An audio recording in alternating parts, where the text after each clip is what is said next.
It's at 40? Yeah, 45. All right, let me know when he's ready. Until when? It's until 11:45 p.m. 11:45, northeast 45.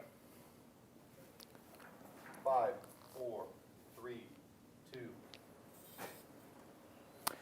And hope you're having a good night out there, East Texas. I'm meteorologist Michael Behrens. We're tracking storms pushing through East Texas. Some of those starting to gather some severe characteristics as we head through this evening, including one that has gone ahead and put a severe thunderstorm warning in place across portions of the region. Let me go ahead and get rid of some of the information here on the map just so you can see where that new warning is. Severe thunderstorm warning in effect for parts of Smith County down in through Cherokee County. That goes until 11:45 tonight for an area of storms that's just now starting to push in, and it's bringing some gusty winds with it as it does move into East Texas. We'll switch back over toward the radar here and take a closer look at that line of storms pushing through. It's going to be a wind threat with this storm system. It's going to be bringing wind possibly as strong as 60 miles per hour. It's just now heading toward the city of Tyler. US 69 going to be heading toward Jacksonville as well as this line of storms continues to work its way off toward the northeast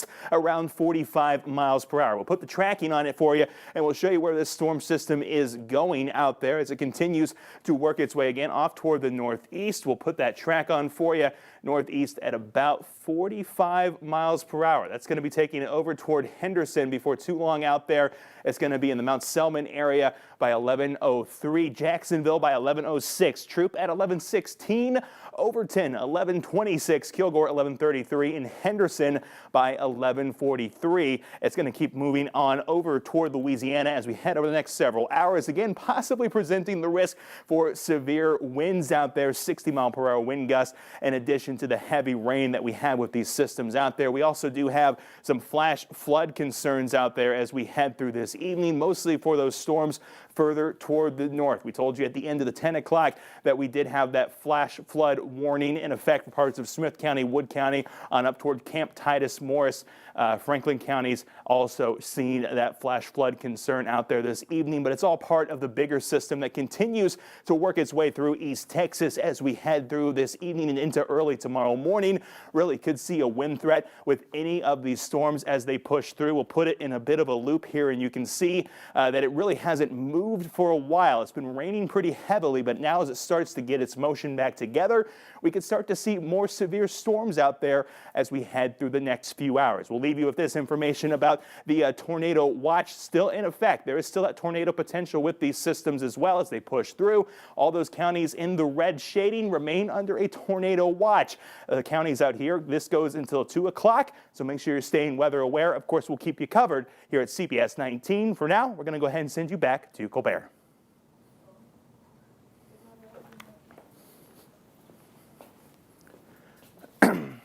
Outside in a thunderstorm.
We're hot then, so we can just do the Facebook Live? Do you want to start a new one, or just? No, just keep it going. All right, put it on max 2. Max 2? Yeah.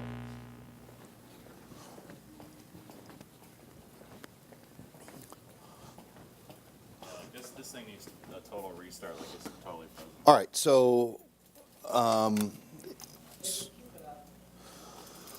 so, if you're watching us on Facebook Live right now, a lot of people in Tyler may be on Dish Network or DirecTV. You are probably losing your signal as the storm is coming on by. It is a severe thunderstorm warning for winds up to 60 miles an hour.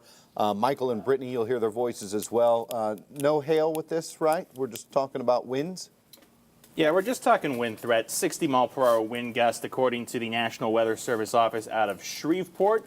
That's the reason they issued this particular warning. The storm is moving off toward the northwest, or northeast, I should say, around 45 miles per hour as we head over the next, well, looks like about 40 minutes for the warning. All right, so we're going to be on Facebook Live as this storm passes through the Tyler area. Again, because a lot of people that, if you do have DirecTV or Dish Network, you can actually lose signal, and it might be a little scary as the storm comes on by. It looks like it's got a lot of wind with it. The leading edge of the storm right now, as you see, is just pretty much lined up along Broadway, Highway 69. Looks like this storm is right over Tyler right now. It's going to continue to track on through. We'll pull up our velocity product and see if we can see it. To me, I'm just not really seeing any sort of rotation. It looks like the National Weather Service out of Shreveport has their radar on a way that's pretty much only being accessed areas east of Tyler. But we'll try to, looks like they're, you know, we're going to watch for some rotation, but we really haven't seen much so far in this line. Looks like there could be a little bit trying to get up through Chandler and Noonday, but if that doesn't line up with our main line, which is a little bit further off to the east, I don't think that that's an issue for a tornado as of now. So it just looks like strong straight line winds that are going to be coming on through here with this line. So the severe thunderstorm warning, though, that is out for Tyler and Jacksonville, for all of Cherokee, most of Smith County. That's out until 11:45. So we got about another 40 minutes with this warning. Brittany is answering your questions on our Facebook Live right now. You're going to, again, hear her voice and Michael's voice here. We're going to stay on Facebook Live here for a while. We may cut into TV here or there. Obviously, if there's a tornado warning, we'll be cutting in to TV. But let's kind of put this on a loop for you here over the last 30 minutes, slow this down and kind of see. This is the same line that we've been talking about all week.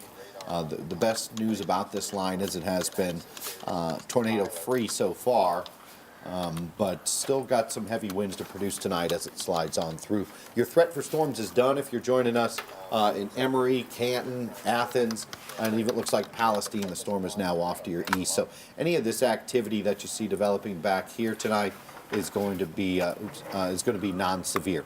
So the area of concern for severe weather tonight is going to be everyone that's out in front of this area as the line still has to come on by. So I think lightning and winds will be the main issue.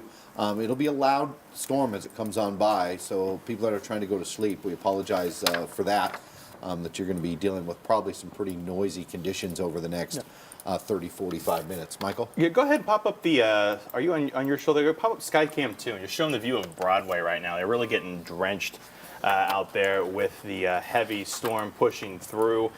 Fairly windy looking storm too, at least not doesn't look the worst windy storm you've ever seen, but it's certainly dropping a lot of rain out there across Tyler right now. If you're out on the roads, it's certainly going to be a little bit treacherous at this hour. Yeah, that's pretty ugly. As you see the camera blowing around, visibility is limited. I would definitely not recommend going out in Tyler over the next 30, 45 minutes. It looks like there's some cars that are on the road out there.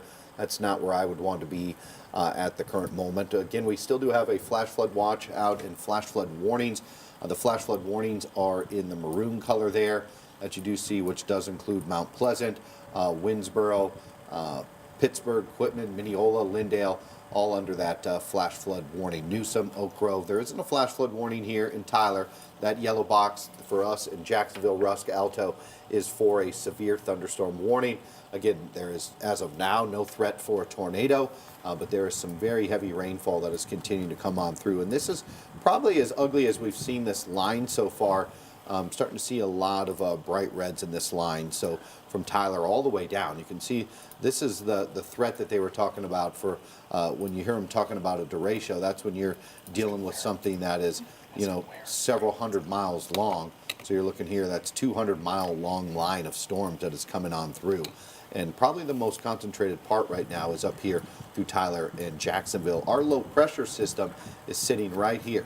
So that's the low. Remember, we have counterclockwise flow around low pressure, so these storms are going to continue to be drawn on in. The southern end of this line has been moving faster than the northern end. So if we go back like to the last 3 hours and loop this for you, you'll see that this southern line that was coming through this line right here is going faster than this northern line. But within the last hour, it looks like the northern line is finally starting to pick up with some speed as this has become one linear line out here. The good news typically with linear lines is you get just pretty much straight line winds. You don't often see tornadoes. Now, our atmosphere still has some signs of rotation, so it can't rule out a spin up or two.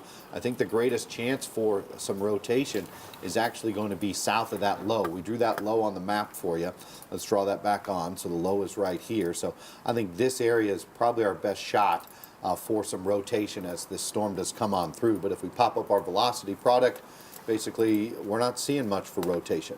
To me, it looks mostly straight line winds. We're not seeing anything or hearing anything from the National Weather Service out of Shreveport. You do see some colors showing up here, some reds and greens, but the reds would have to be on more of the other side, I think, for us to have a concern for a tornado. Remember, greens are winds heading towards the radar, reds are away. So, you know, we may see a little bit of rotation trying to get going down here in Cherokee County, but according to the National Weather Service out of Shreveport right now, they're not saying anything about a possible tornado. Pull up the the Ville out there, actually, because we got a report from the Flint area of at least some small hail onto our Facebook Live here not too long ago. I'm just curious to see if there's any sort of hail, strong potential out there beyond that small risk. Our algorithm is not really picking up any hail, Michael. It's really small, if anything. So let's we can show our hail zone is shown maybe a little bit. So this would be our greatest area here between Jacksonville and Palestine. What was the community you said that was Flint. reported?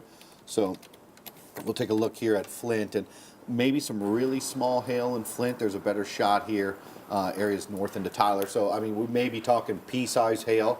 I don't think we're looking at anything larger than that. Michael, what size hail was reported? They just called it small hail. They didn't give the size. Yeah, it's probably pea-size. I don't think hail is going to be a big threat with this storm, but winds are going to be. So the leading edge of the winds right now are approaching Winona, White House. It's kind of right over the Tyler area right now. We can hear some pretty heavy rain on our rooftop here, but it doesn't, to me, it doesn't sound really severe, Michael. Does it sound like, you know, 60-mile-an-hour winds to you? I'm not really hearing much in the way of wind. It really just sounds like a heavy rain, like a real heavy rain. Yeah, I think winds gusting 40 miles an hour, maybe up to 50, definitely possible, but I just don't see our severe thunderstorm winds right now. But according to the National Weather Service, as this line moves off to the east, it's moving into an area where we have a more unstable atmosphere that could actually produce some stronger storms. So we still do have that tornado watch.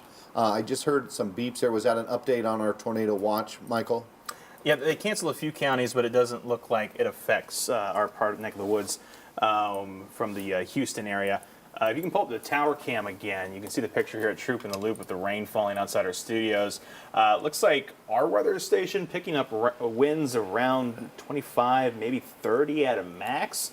Not super severe. I mean, I've seen a lot of severe thunderstorms roll through, and I'm not seeing the severe winds here. It's certainly windy, it's certainly really heavy rain, but it didn't quite look severe to me. Yeah, it's definitely an ugly storm, but I'm just not sure if it's severe criteria. But again, when the National Weather Service is tracking a storm that rolls through a heavier populated area, they're willing to take some less chances. I mean, it's heavy rain out there. It's windy. It's not a fun storm. It's got a lot of thunder and lightning. but we're not seeing anything of rotation right now. That edge of that storm all the way down here, Crockett, Lovelady, Grapeland, you're getting this storm right now. As far as looks like the Alto area, it looks like the storm is getting close to you guys, so let's pull up where your spot on the map right now. So it looks like that storm is about 5 miles or so off to your west. So it's 5, 6, 7 miles. So it's going to get bad in Alto in the next 15 minutes.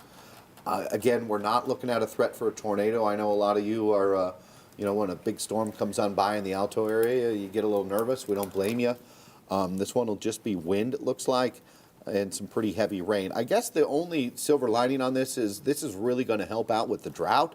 This heavy rain, I know it's not making you feel any better right now with all the thunder and lightning and the wind, but we need the rain here across East Texas, and this has pretty much been the best case scenario for a moderate risk of severe weather, that we haven't had any tornadoes on the ground so far that we know of today in East Texas. But there's that line coming on through Tyler, Jacksonville, Crockett, into the Trinity area as well. Check out the amount of lightning strikes, though.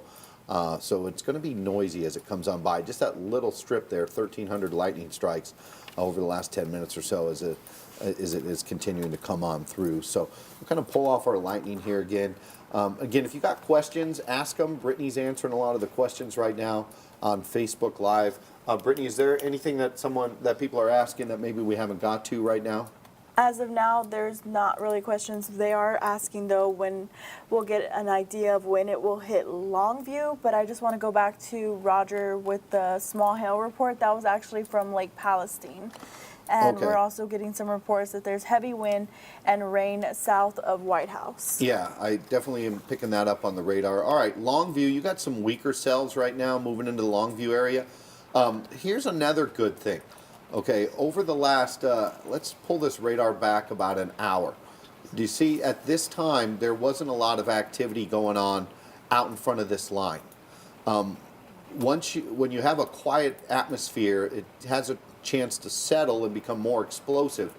But once you start to see these storms going up like we did, it actually is stealing some of the energy that our main line has to deal with when it comes on by. So any of these little storms you see out here are actually helping to weaken things a little bit out there tonight. So we've seen a lot of this activity developing out in front of this line. So that's actually, I think, going to keep some of these storms to a minimum as they come on through. But the main line is still probably about 15 miles away from Longview, about 20 now. So we're 23 miles away from Longview. What was the speed of the severe thunderstorm warning, Michael? 25 miles an hour? 45 miles per 45. hour. So that probably means close to midnight you'll see the storm coming through Longview, which is kind of what we've been saying all week. The storm would come through Longview between 12 and 1. Tyler, we said between 10 and 11, and that's 10 and midnight. That's when the storm is coming on through. So the timing's been good. We just thought we might see some more rotating storms as this line, some more kinks in the line. When you get a moderate risk, again, we don't issue those moderate risks.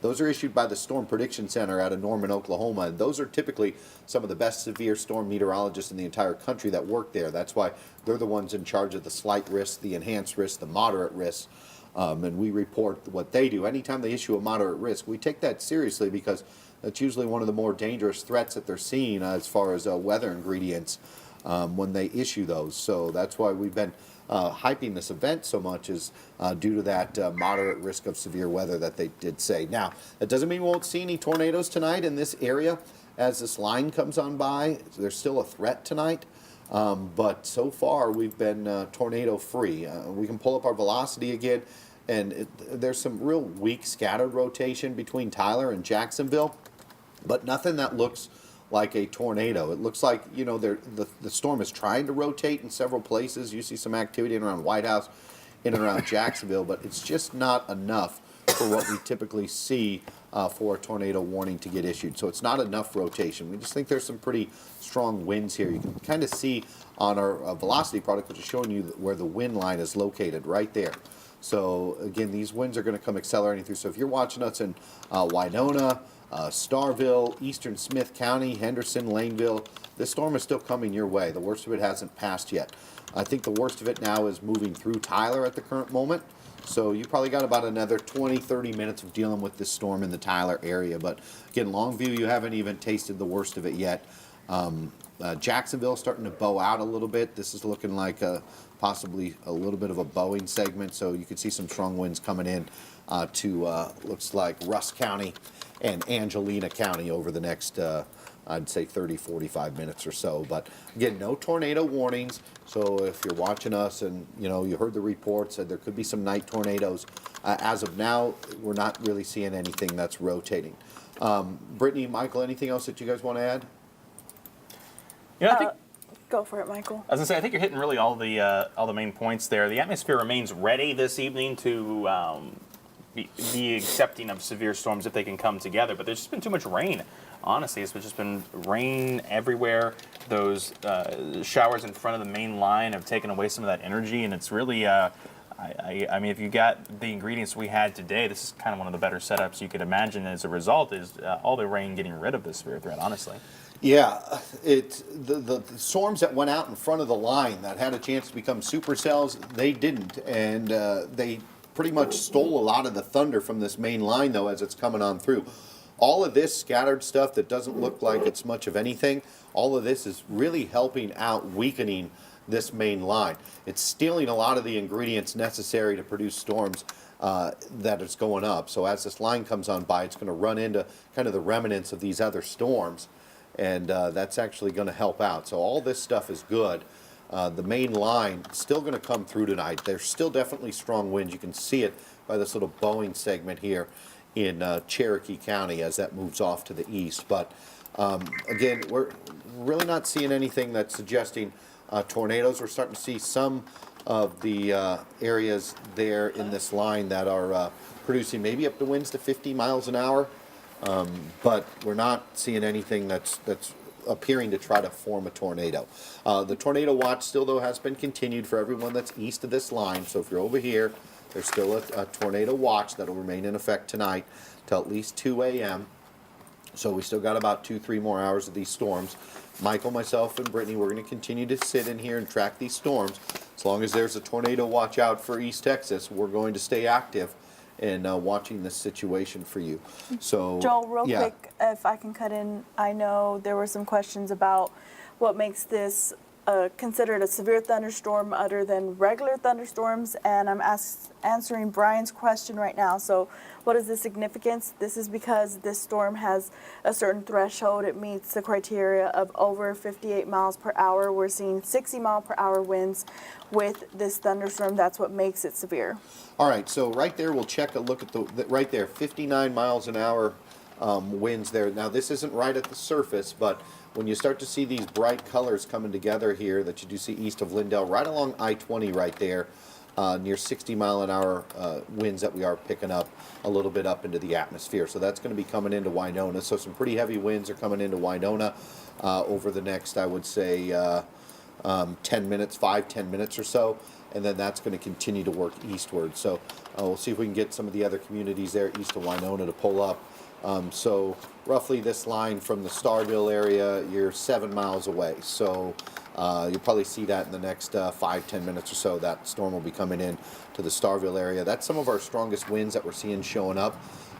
Here's the area where, again, it's trying to rotate in a couple of these areas, but it's just not looking anything exciting enough to issue a tornado warning. So again, there may be some areas that are trying to rotate, but nothing that's saying we should have a tornado warning issued. We can go back from the Dallas radar to the Shreveport radar, but there's definitely strong winds, no doubt about it, in this area from 271 and I-20 all the way down to Jacksonville and Russ. So this is our area of severe thunderstorm warning, but there's also our area, I think, of the worst storm right now, be making its way over into Russ County here within about 15-20 minutes or so. So just stay patient, hopefully you took some precautions and got any sort of things that may blow away out in your yard taken care of before, today's event showed up.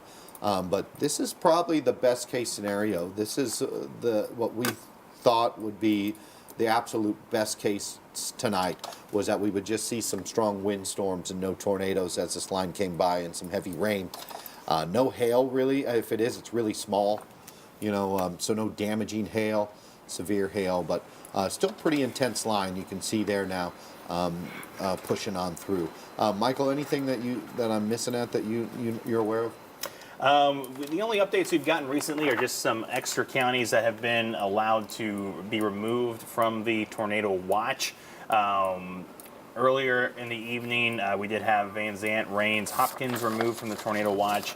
Most recently, we've also had Franklin County dropped from the tornado watch, but we do still have Henderson and Anderson counties under a tornado watch until midnight. That goes for about the next half hour. Then most of East Texas is into the early AM hours where the tornado watch expires, including Tyler, Longview, Nacogdoches, Lufkin under a tornado watch till 2 a.m. Houston, Trinity counties under a tornado watch until 4 a.m. this morning. All right, so 1,500 lightning strikes again. The lightning, I know, and the thunder, it's not fun when you're trying to sleep out there, but that's what we have tonight. That storm even is west of Houston now, all the way up. Like, look how long this line of storms is. We'll take off our lightning and use our ruler tool. So you're pretty much looking at, 250 miles of strong wind that's coming through along the leading edge of this frontal boundary tonight. So you're not the only one dealing with severe weather. There's a lot of East Texas. I can see very well where that low pressure system is, just due to the fact that the way the front is actually located. So our low is sitting right here. Here's our cold front coming down in this direction. So this is where we have that stationary front. It's kind of bowing out this way. It's almost acting as a warm front. So this is still, this area here is still our humid atmosphere. This is still where storms are going to be moving later on tonight into the day tomorrow. So if you're back here in this area, your severe weather threat is done. But that's where the cooler air is going to move on in. You're going to start to see some winds coming out of the northwest. It is going to be a cold day on Saturday. Highs will only reach the 40s for most of us, and a big portion of the day we're actually going to be into the 30s. But the leading edge of that line now, working into eastern Cherokee County, eastern Natrona County. That line right there is just passed through Winona right now. It looks like it's now coming into the Starville area. And then along 271, it looks like it'll be in Gladewater, Liberty City here in the next few minutes. Overton, New Summerfield, the storm is just now coming into your area. Rusk, you're starting to get the worst of it right now. In Alto, the storm will be coming through in the next few minutes for you. It's about 3-4 miles off to the west, so your wind should be kicking on up. You start to get the heavy rain and the thunder and lightning here showing up. But there is a lot of lightning still with this entire line. As you see down through Trinity County, Houston County, Cherokee County, Smith County, all the way up here along the leading edge of this line, even up through Pittsburgh, Gilmore, Mount Pleasant. You're seeing that line still coming on through. The line is moving a little bit faster now than it was earlier, so I think our flooding threat is less than, let's say, in Smith and Cherokee County than it was for our neighbors up in western Smith County or up through Hopkins County, where we do have that flash flood watch, our flash flood warning, which still remains in effect. We'll pull off our radar just so you can see where that warning is. That does include Mount Pleasant, Winsboro, Pittsburgh, Quitman, Mineola, Lindale. You're under a flash flood warning. That's out till 1:15. Remember, turn around, don't drown, don't drive your vehicle through flooded roadways. You probably shouldn't be out tonight anyway unless it's an absolute emergency, as this is a pretty dangerous situation. That leading edge of that line has pushed, I think the worst of it's done now in Tyler. Maybe some of the eastern sections in Tyler still dealing with some lightning, but the heavy winds are going to be out along the leading edge. So Henderson, Mount Enterprise, Nacogdoches, Longview, the storm's still going to be coming into your area here over the next, let's say, 30 or 45 minutes or so. So we'll put this in a loop here. You see down through Gilmer, Longview, Tyler, Jacksonville, Crockett. You can see where the leading edge of that line is. Let's check back on our velocity to see if we can find any pockets of possible rotation. And I'm just not seeing anything that looks like something that they would issue a tornado warning, or that I'm concerned about for a tornado warning. But it is a little sketchy on the leading edge of the line. It's going to be windy as it slides on through, but the tornado threat to me looks pretty minimal. They still do have the tornado watch out just in case, because typically when we see an atmosphere like this, we do see some spin-ups and some warnings. But so far tonight, keep your fingers crossed, and if you're a praying person, keep praying. We haven't had any tornadoes out there, and I'm not seeing anything to me that looks like that's going to happen. But again, they still can't rule that out, and that's why they're keeping the tornado watch out till 2 a.m. Again, if you're behind the line, your tornado threat's done for Palestinians and Athens. All right, we got a brand new severe thunderstorm warning just issued that does include the Longview area. So Gilmer, Longview, Henderson, Laneville, Appleby, Nacogdoches. You are all under a severe thunderstorm warning. We're going to have Michael Behrens read you the latest on that warning here coming on up. Tell you with what we can expect with this warning, but I assume it's just going to be for 60-mile-an-hour winds. I don't think there's any hail or any threat for a tornado, but we're going to have Michael read that for me here in just a second. Or Brittany, Brittany, go ahead, you read it. So as of now, that 60-mile-per-hour wind radar indicated as to why this is severe warned, and we're seeing this for Rusk, Smith, Upshur, and Nacogdoches, Gregg, Cherokee counties, and this is going to be until 11:30 a.m.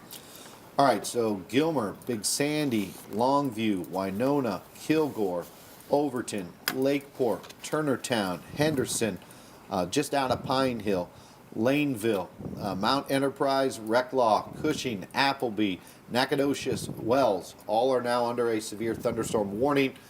Douglas, Nat, Lilbert, Looneyville, so a lot of communities here. Oak Flats, or McKnight, New Salem, all under a severe thunderstorm warning. Not a tornado warning, but a severe thunderstorm warning for some strong winds that are expected to be coming on through out there tonight. So that's the current situation that we are looking at for the severe weather. Again, it's just winds. We're not seeing anything of rotation, but as the storms do come on through, they're going to be pretty intense. Meteorologist Michael Behrens is about to break on to our TV at CBS 19 here. So he's going to give a hit for the television as well. You'll see this on Facebook Live. We're going to stay on Facebook Live all night long as long as these storms are still affecting major cities like Tyler and Longview. For the people that are watching us on DirecTV or Dish Network, a lot of you have lost your signal probably. If you're watching us on cable, you can still watch us on TV or Facebook Live as well. So make sure that you do keep those phones charged up tonight. I think we will see some people losing power in and around Tyler and Longview. Our social media master, Matthew Cushing, is going to be keeping an eye on this situation. Matthew will have an update for power outages here coming up. We'll be posting those on our Facebook. Also, we'll try to get them to you on Facebook Live. So I'm going to have Brittany check with Matthew here in a minute, and we'll try to get you an update on possible power outages that are out there as well. Right. You ready, Michael? Yeah, so I'm going to go ahead and step in the back here with our master control guy, and we'll get this cutting going, and we'll continue our coverage here on Facebook in just a second. All right, I'll cue you, Michael. They're all hot right now. Hey guys, I'm here, meteorologist Brittany Meadows. Also want to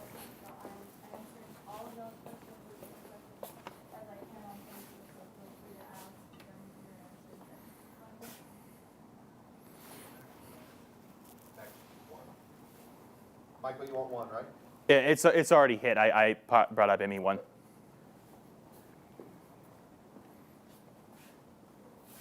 Yep. 4, 3, 2. And I hope you're having a good evening out there, East Texas. I'm meteorologist Michael Behrens. We continue to follow these storms pushing through East Texas. New severe thunderstorm warning has been issued for eastern Smith County, Rusk County, northwestern Nacogdoches County, central Upshur County, Gregg County, and eastern Cherokee until 12:30 this morning. That is for severe thunderstorm wind gusts as indicated by radar, 60-mile-per-hour winds. The storms that were located near Hawkins moving toward the northeast around 45 miles per hour. And this is really just a continuation of what we were telling you about earlier this evening as the system started to push in through Smith County. As this part of the line right here that's currently in western portions of Smith County, dropping down through Cherokee County, that continues to push off toward the east and continues to bring some pretty strong winds with it as it pushes out. I'm going to go ahead and switch over to just the watches and warnings here so you can see a better picture of what areas are actually under the severe thunderstorm warning out there. It's really everything that you can see on the screen inside the yellow boxes. These guys are all under severe thunderstorm warnings. That first one out there goes for about another 10 minutes for Smith and Cherokee County, but then the new one starts before the county line. So you will be under an additional severe thunderstorm warning until 12:30 for those areas in eastern Smith County, eastern Cherokee County, on up through Gilmer, Longview, Nacogdoches, Henderson, all under the severe thunderstorm warning, that new one that just came out with that potential for those heavy winds out there this evening along this line of storms. So I want to go ahead and put the storm tracker on it once again. Broad area of damaging possible winds out there, the 60-mile-per-hour wind gusts. That's really what we were thinking would be the biggest threat with these storms as they came through during the overnight hours, and that's what we're seeing these warnings being issued for here as well. So this time goes all the way up into parts of Upshur County and all the way down into southern Cherokee County, moving northeast to around 45 miles per hour. Still about the same motion that it had before. You can see some of the towns in front of it there.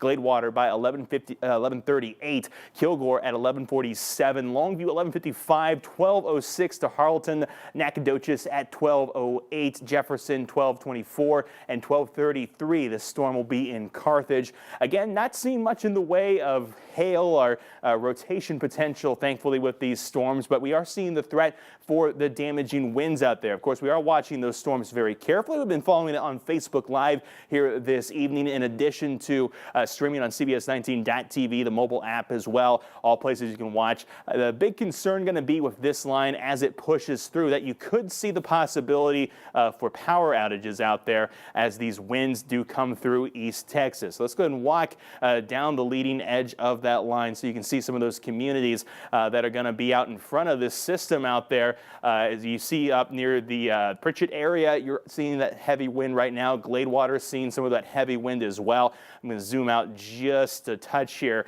get a little bit more room on the map there. Gilmer dealing with some of the heavy rain and wind. Longview, you will be dealing with it here before too long as the system continues to push through East Texas. Heading further toward the south, that's where we see Gregg County, I-20 going to be dealing with that storm system here before long. Kilgore, you're going to be dealing with it. Winona, you're dealing with it right now. If you're out on I-20 heading into this storm, you're definitely going to see and experience the winds out there. Overton, Turnertown, as you head further toward the south, going to be dealing with it. Henderson eventually going to be dealing with that strong storm activity too. Wrapping on up down in toward Laneville, Reclaw, Cushing, all in front of this system, Alto as well, and then down into southern portions of Cherokee County that will still be under that severe thunderstorm warning again until 12:30 this morning. We're going to keep an eye on this line all night long and keep an eye on that severe weather threat too. We'll wrap up by showing you those watches and warnings one more time here. All the counties under that red shading, still under a tornado watch. So make sure you're keeping an eye on these storms. We will too. We'll be back if needed. Good job. You were just pushing over 3 minutes, so I don't think they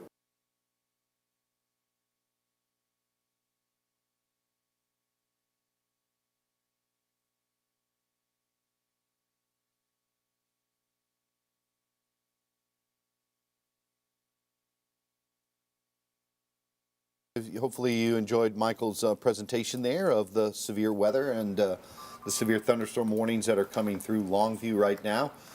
Tyler, I think you've seen the worst of it. Jacksonville, you've seen the worst of it. Lindale, Coffee City, Palestine, Elkhart, Grapeland, you've seen the worst of it. The storms are beginning to move into Alto. It looks like in Alto, you had some strong winds. There's still some more winds coming in. You probably got about another 20, 30 minutes of dealing with some pretty ugly weather as that line comes on by. The National Weather Service was talking about a little bit of rotation that we were watching out there. Again, what we're seeing is pretty much the same thing that we've been seeing all evening. Just a lot of disorganized rotation. You do see some here, and some here, but it's not enough to issue a tornado warning or to think that there's actually a tornado there. So again, I still think our tornado threat is pretty minimal, although we are under the watch. That doesn't mean we won't see one of these storms spark up and actually produce a tornado. You see a little bit of rotation here east of Winona as well, near Gladewater. Probably some strong winds in this area coming into Gladewater, as well as areas just south of Gladewater. There's a little bit of rotation showing up. So it looks like those are now east of Big Sandy, Looks like they're east of Waters Bluff and Starville. So Liberty City, Gladewater, White Oak, Kinslow, and Longview, Wilkins, Union Grove. Some pretty ugly winds that are going to be coming your way. Again, if you're not a meteorologist, you may see this and see the reds and greens together and be like, that's got to be a tornado warning, issue a tornado warning for this. It's not what we look for. You know, there's more to it than just the greens and the reds that are together. You need to see some extra things, and it's just not fitting in with where it should along that line. So, but that doesn't mean we won't see, a tornado developing tonight. The atmosphere still has a lot of rotation in it from the surface to the jet stream. So we still do have the chance before this line makes its way out of East Texas that we could see a tornado develop somewhere in this area. So if you're in this area, Jefferson, Carthage, Center, Nacogdoches, Longview, all of Rusk County, you still need to be weather aware. If you want to go to bed, that's fine, but make sure that you do leave the ringer up on your phone. If you don't have our KYTX CBS 19 weather app, download it right now. You can download that app. It takes just about 2 minutes, and it'll alert you to if there's a tornado warning or a severe thunderstorm warning issued into your area. It will blurt. It is loud. It will let you know. All the details will come with it right here from our CBS 19 Weather Center. So that's a good app to have. In the meantime, you can follow myself, meteorologist Joel Barnes, meteorologist Michael Behrens, meteorologist Brittany Morales on Facebook. We'll also have some updates there. And we're going to be here till 2 o'clock in the morning or 3, however long it takes until this leading edge is out and we get our tornado watch expired. So here's the leading edge of the ugly storm.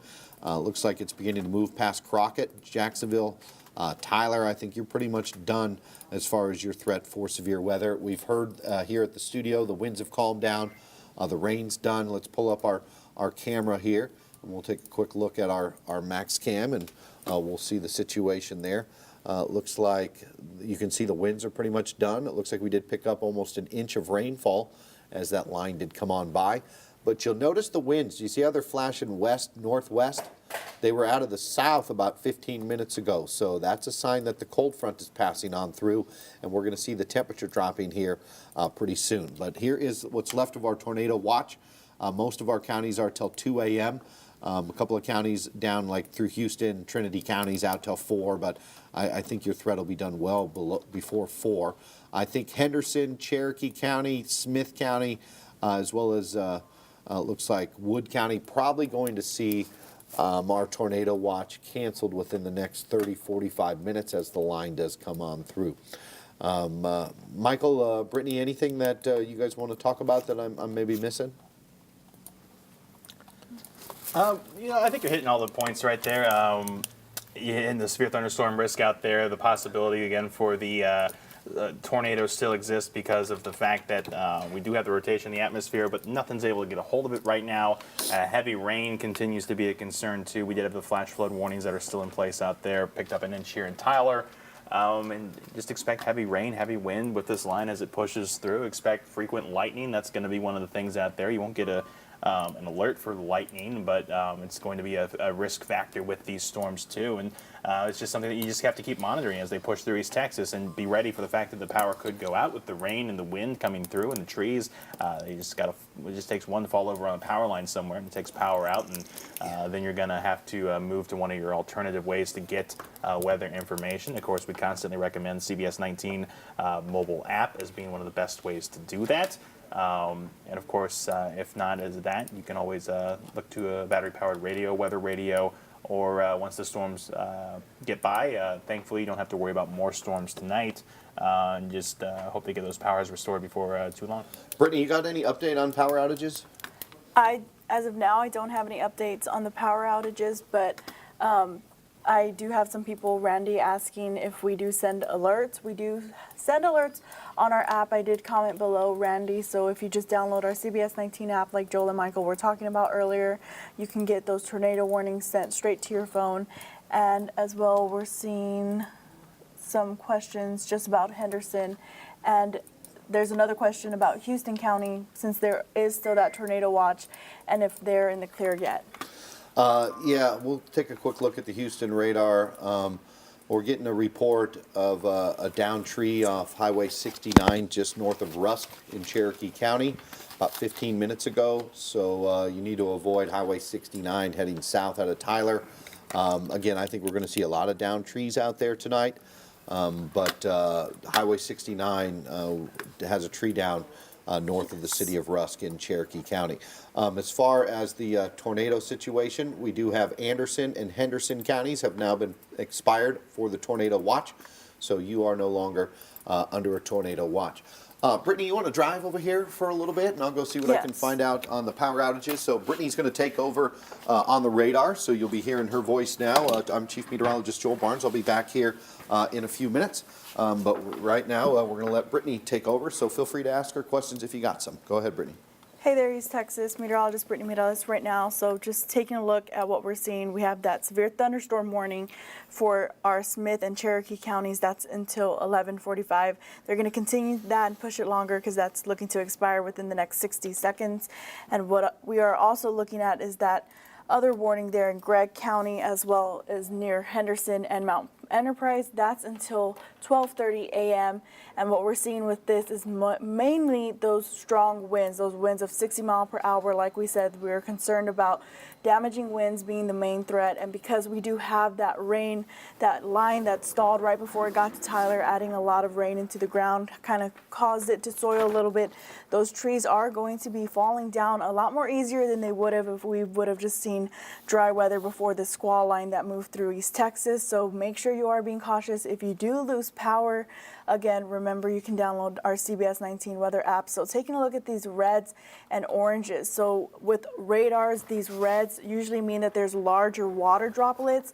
So we're seeing heavy to moderate rainfall near Henderson coming towards Mount Enterprise and moving just off to the east of Tyler. So if you're in the Tyler area right now, you should be seeing some moderate to light rainfall in that area. But of course, there's some more moderate to heavy rainfall continuing to move further into our area. And if you take a look, I know some people on Facebook were talking about Troop and White House. Most of that heavy rainfall has moved off to the east, coming towards Henderson now. So again, make sure that y'all stay inside. Don't try to get any pictures or anything. It's looking mainly pitch black out there. So just continue to use all of your safety precautions that you have been. And of course, this is also for Nacogdoches for that severe thunderstorm warning that is until 12:30 a.m. And as of now, it looks like this severe thunderstorm warning that's until 12:30 a.m. is the only one that we have out at the moment. Correct, Michael? Yes, that would be the only severe thunderstorm warning that we have out as of those first warnings expiring pretty much right now. Speaking of things that will be allowed to expire, the tornado watch for Anderson and Henderson County, the latest update from National Weather Service in Fort Worth is that's going to be allowed to expire. That'll be here really just in about 15 minutes or so, but the storms have already passed by your region, so even though you got about 15 minutes left on that watch, you guys are pretty much in the clear as of right now.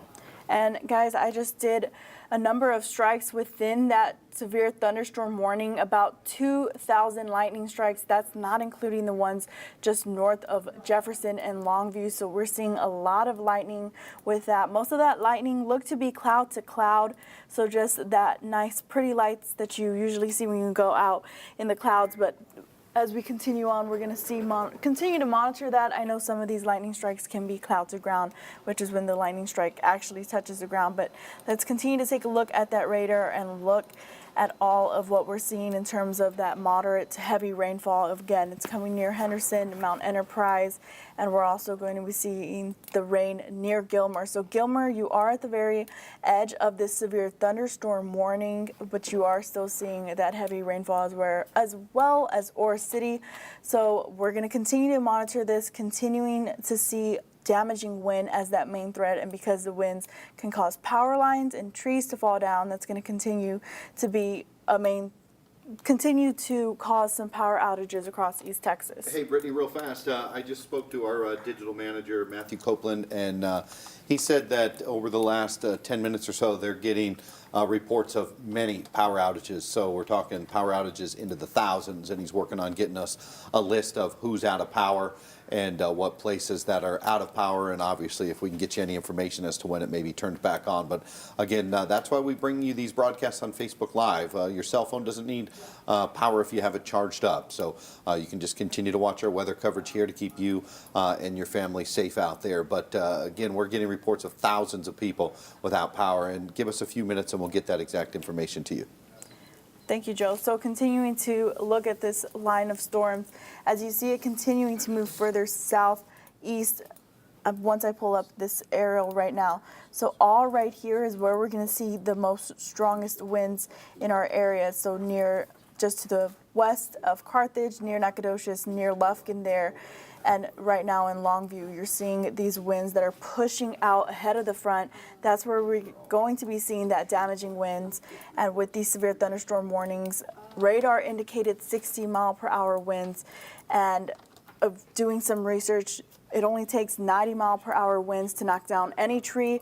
And considering we do have large trees here in East Texas, and of course with the rainfall that I was talking about helping, causing that ground to be wet with some of these trees can fall a lot more easier than other nights with storms. So again, be cautious. If you are concerned about damaging winds, just try to be in an area that's away from trees. So if you have a bedroom that you know one of your trees is close to, maybe go into the living room just to be on the safe side, because you never can be too safe. But continuing to look at this, we can continue to zoom in into that severe thunderstorm warning area.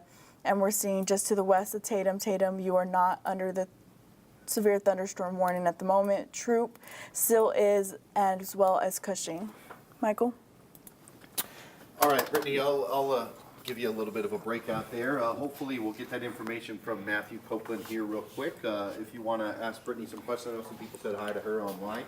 I'll let her go back to responding with those. And then Michael's working on doing some updates on our social media, on our website, cbs19.tv, as well as our Facebook page, getting the latest information out to you folks digitally. A lot of people are in bed on their phones, you know, and not really, or you could be watching something else. That's the benefit of having social media coverage for severe weather, is you could be watching Netflix or your favorite show and then also have us on your cell phones. A lot of people with today's generation like to do 2 or 3 things at once.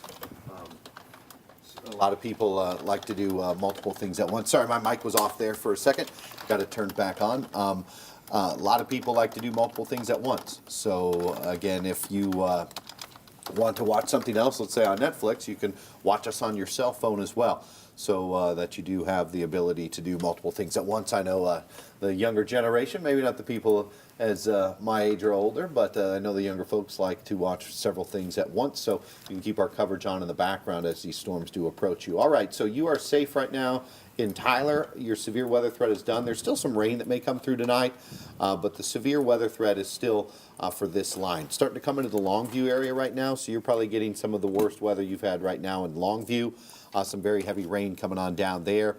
Looks like Dangerfield, Avenger, or City, Naples, all seeing that line coming through. Harleton, Easton, Tatum, it will be knocking on your door here any minute. Dotson, be prepared for the storm. Appleby, it's coming for you. Nacogdoches, you still got probably about 10 minutes, 10-15 minutes till the worst of the storm, I think, comes on through. It's down through Pollock and Lufkin, Apple Springs. So again, if you're still to the east of this line, which does include, it looks like, a lot of our counties, all the way down from the Arklatex, all the way down through deep East Texas. So Center, Carthage, Jefferson, you still have this storm to come through for you in Scottsville. Atlanta, it's kind of knocking on the door. So it's kind of a disorganized line right now. It doesn't look as organized as it did a little bit ago.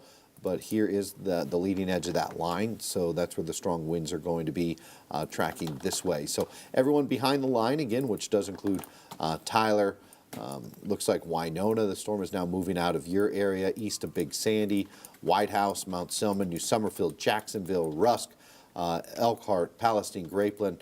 Your severe threat is done. Alto, the storm is beginning to finish up in your area. You probably got about another 5-10 minutes of some strong rain and some thunder and lightning in Alto. It's moving out of Kennard right now. You're clear in Crockett, Grapeland, Lovelady, Trinity. I think you're all right now as that storm tracks off to the east. West Livingston, Corrigan, Lufkin, you still got that storm coming your way. Here's a look at our lightning counter, though. It is explosive across this area. So we'll just kind of take a lightning counter of this whole line here down to the north of Houston, and we're looking at 4,500 lightning strikes. So that is a lot of lightning, and obviously lightning is loud and not fun when you're trying to sleep at midnight on a Friday night. So sorry to the folks that this is still keeping you up. But once the line passes on by, it should be pretty quiet for the remainder of the night. The good thing, I guess, is it is a weekend, and a lot of folks don't have to work tomorrow, so that they'll be able to, looks like we got a tornado warning coming for Nacogdoches County, so we're going to go on TV right now. Our Facebook Live will also continue to pull this up. We're trying to get the latest information on that tornado warning, but it's for Nacogdoches County storm just to the northwest of Appleby. We're about to go on live TV, but I'm going to pull this up here and see if I can see what they're looking at there. So it looks like right there, that cell to the west of Appleby. So there is our tornado warning. But we're going to be going live on TV here in a minute as soon as we get this all set up. But there is a look at the tornado warning. For the Appleby area, there is the rotation. It's going to be all we're going to as get a that mix. pulled up Cut it live right is now. pretty much so now. We're working on going on to live TV. But again, our live TV feed is also going to go on Facebook as well. We'll actually get going on this here real fast. I'll start this out, and then we'll get over to Michael. So I'm waiting for that to be pulled up. I'm watching. So. All right, Chief Meteorologist Joel Barnes here. We do have a brand new tornado warning for Nacogdoches County near the Appleby area. If you are in and around the Appleby area, you need to take shelter. This is our first tornado warning of the last few hours as this line is coming on by. It's a pretty nasty line of storms, mostly producing straight line wind, but there is a little bit of rotation showing up on the radar in and around Appleby. So we're going to take a close look at that. First off, we'll kind of drift this up. Michael, what's the information on this while I work on getting everything pulled up? Yeah, the tornado warning is for southeastern Rusk County, north central Nacogdoches County, and west central Shelby County until 12:30 this morning. At 11:53, National Weather Service radar identified a storm capable of producing a tornado near the Trawick area, or 7 miles north of Nacogdoches, moving northeast at 30 miles per hour. Radar indicated rotation with this storm. Some of the cities impacted include Nacogdoches, Garrison, Appleby, and Lawsonville, all under the gun when it comes to the potential tornado developing with this system out there this evening. All right, so here is a look at where that storm is there, right around the Central Heights area. So this would be where our center of rotation is. Michael, you said northeast, right? Northeast. So this is the general direction. So it could be coming into the Appleby area. So if you are in the Appleby area, you need to take shelter, head to your safe spot, get in the middle portions of your house or the basement if you have one. Again, this is not confirmed, but we won't be able to see any of these tornadoes along this line. So there is where we have the rotation. Center of rotation is going right along Highway 59 here. So if you do live along Highway 59 between Central Heights and Appleby and up the roadway, this is where that storm's actually going to be moving here over the next few minutes. So let's kind of zoom this out here a tad. Again, you'll hear me, meteorologist Joel Barnes. Thanks for checking us out tonight. But meteorologist Michael Behrens, meteorologist Brittany Morales are all with us tonight. We're all going to be giving you our severe weather coverage. But there's that area of rotation here. It looks like it's going to continue to track up 59. We're going to take a loop now of this over the last hour so we can kind of see where some of that rotation is. Michael, can you slow this down for me so we can actually try to see where maybe that rotation did? Just go back a couple of clicks. Michael, if we can go back just in the last few minutes, maybe see what the National Weather Service was looking at here. Maybe just by hand, Michael, so we can try. So it looks like a little bit of rotation there near Nacogdoches, and then our next couple of scans. So that's what they're looking at. I don't see a lot that screams to me tornado right now, but there's definitely enough rotation. And as it travels along a pretty populated area along Highway 59 through Appleby up through Garrison, that you need to be in your safe spot as this storm does come on by. So let's zoom this out here one more time. So we'll kind of try to get out a little bit. After we get in one more time, just make sure there's no other communities in here that we're missing. Central Heights. Looks like Mall as well. Carro going to stay just to your south as it tracks up to the northeast. So we'll kind of zoom this out, and then we'll put one of our tracking devices on it, and then we'll see just how far. Michael, how fast did you say this storm was traveling at? That particular storm traveling off again toward the northeast at 30 miles per hour. All right, so 30 miles an hour to the northeast. It's going to put this storm. We'll get up here. So here's some of the communities that are going to be in there. Tipton, Garrison, Appleby. This will give you an idea of what time you could be looking at those storms that are coming on by here over the next 15, 20 minutes. Again, stay with us. We're going to continue to track the center of rotation with this storm. Looks like we do have a new severe thunderstorm warning as well. So that is this large warning, which does include Jefferson, Carthage Center now under this warning. As you do see, that's where our tornado warning is, but all of East Texas now, east of this line, is under a severe thunderstorm warning for the possibility of winds up to 60 miles an hour. Michael, what are you reading the latest on that warning? Yeah, the new severe thunderstorm warning covers a large portion of East Texas, Marion, Cass, Harrison, Panola, Rusk, Nacogdoches, Shelby, and Gregg until 1 o'clock this morning, continuing the threat with that line of storms for 60-mile-per-hour wind gust. This is really that risk factor we've been talking about all day long, from the morning through the evening, that this line could contain embedded tornado threats, along with a widespread area of possible damaging winds. And if you were watching our Facebook Live, you heard the information passed along from our digital manager, Matt, that we were seeing reports of widespread power outages across the region. Not surprising with the heavy rain and the wind associated with this particular system as it continues to push through. That's why we're seeing those severe thunderstorm warnings continue, but of course, this tornado warning out there as well. All right, so this storm going to continue to track up Highway 59. We'll go back to our velocity product here. Again, we're picking up some pretty heavy rain. You do see kind of a little bit of a couplet in here. We may be drawing in some winds in this direction, creating that rotation there right along Highway 59. Looks like we'll be approaching up Highway 59 near Garrison, near Fitz or Fitzy. Michael, will you find out, make sure that we're pronouncing that right, F-I-T-Z-E. So again, we'll kind of zoom this out here a little bit. This storm's going to continue to track along Highway 59.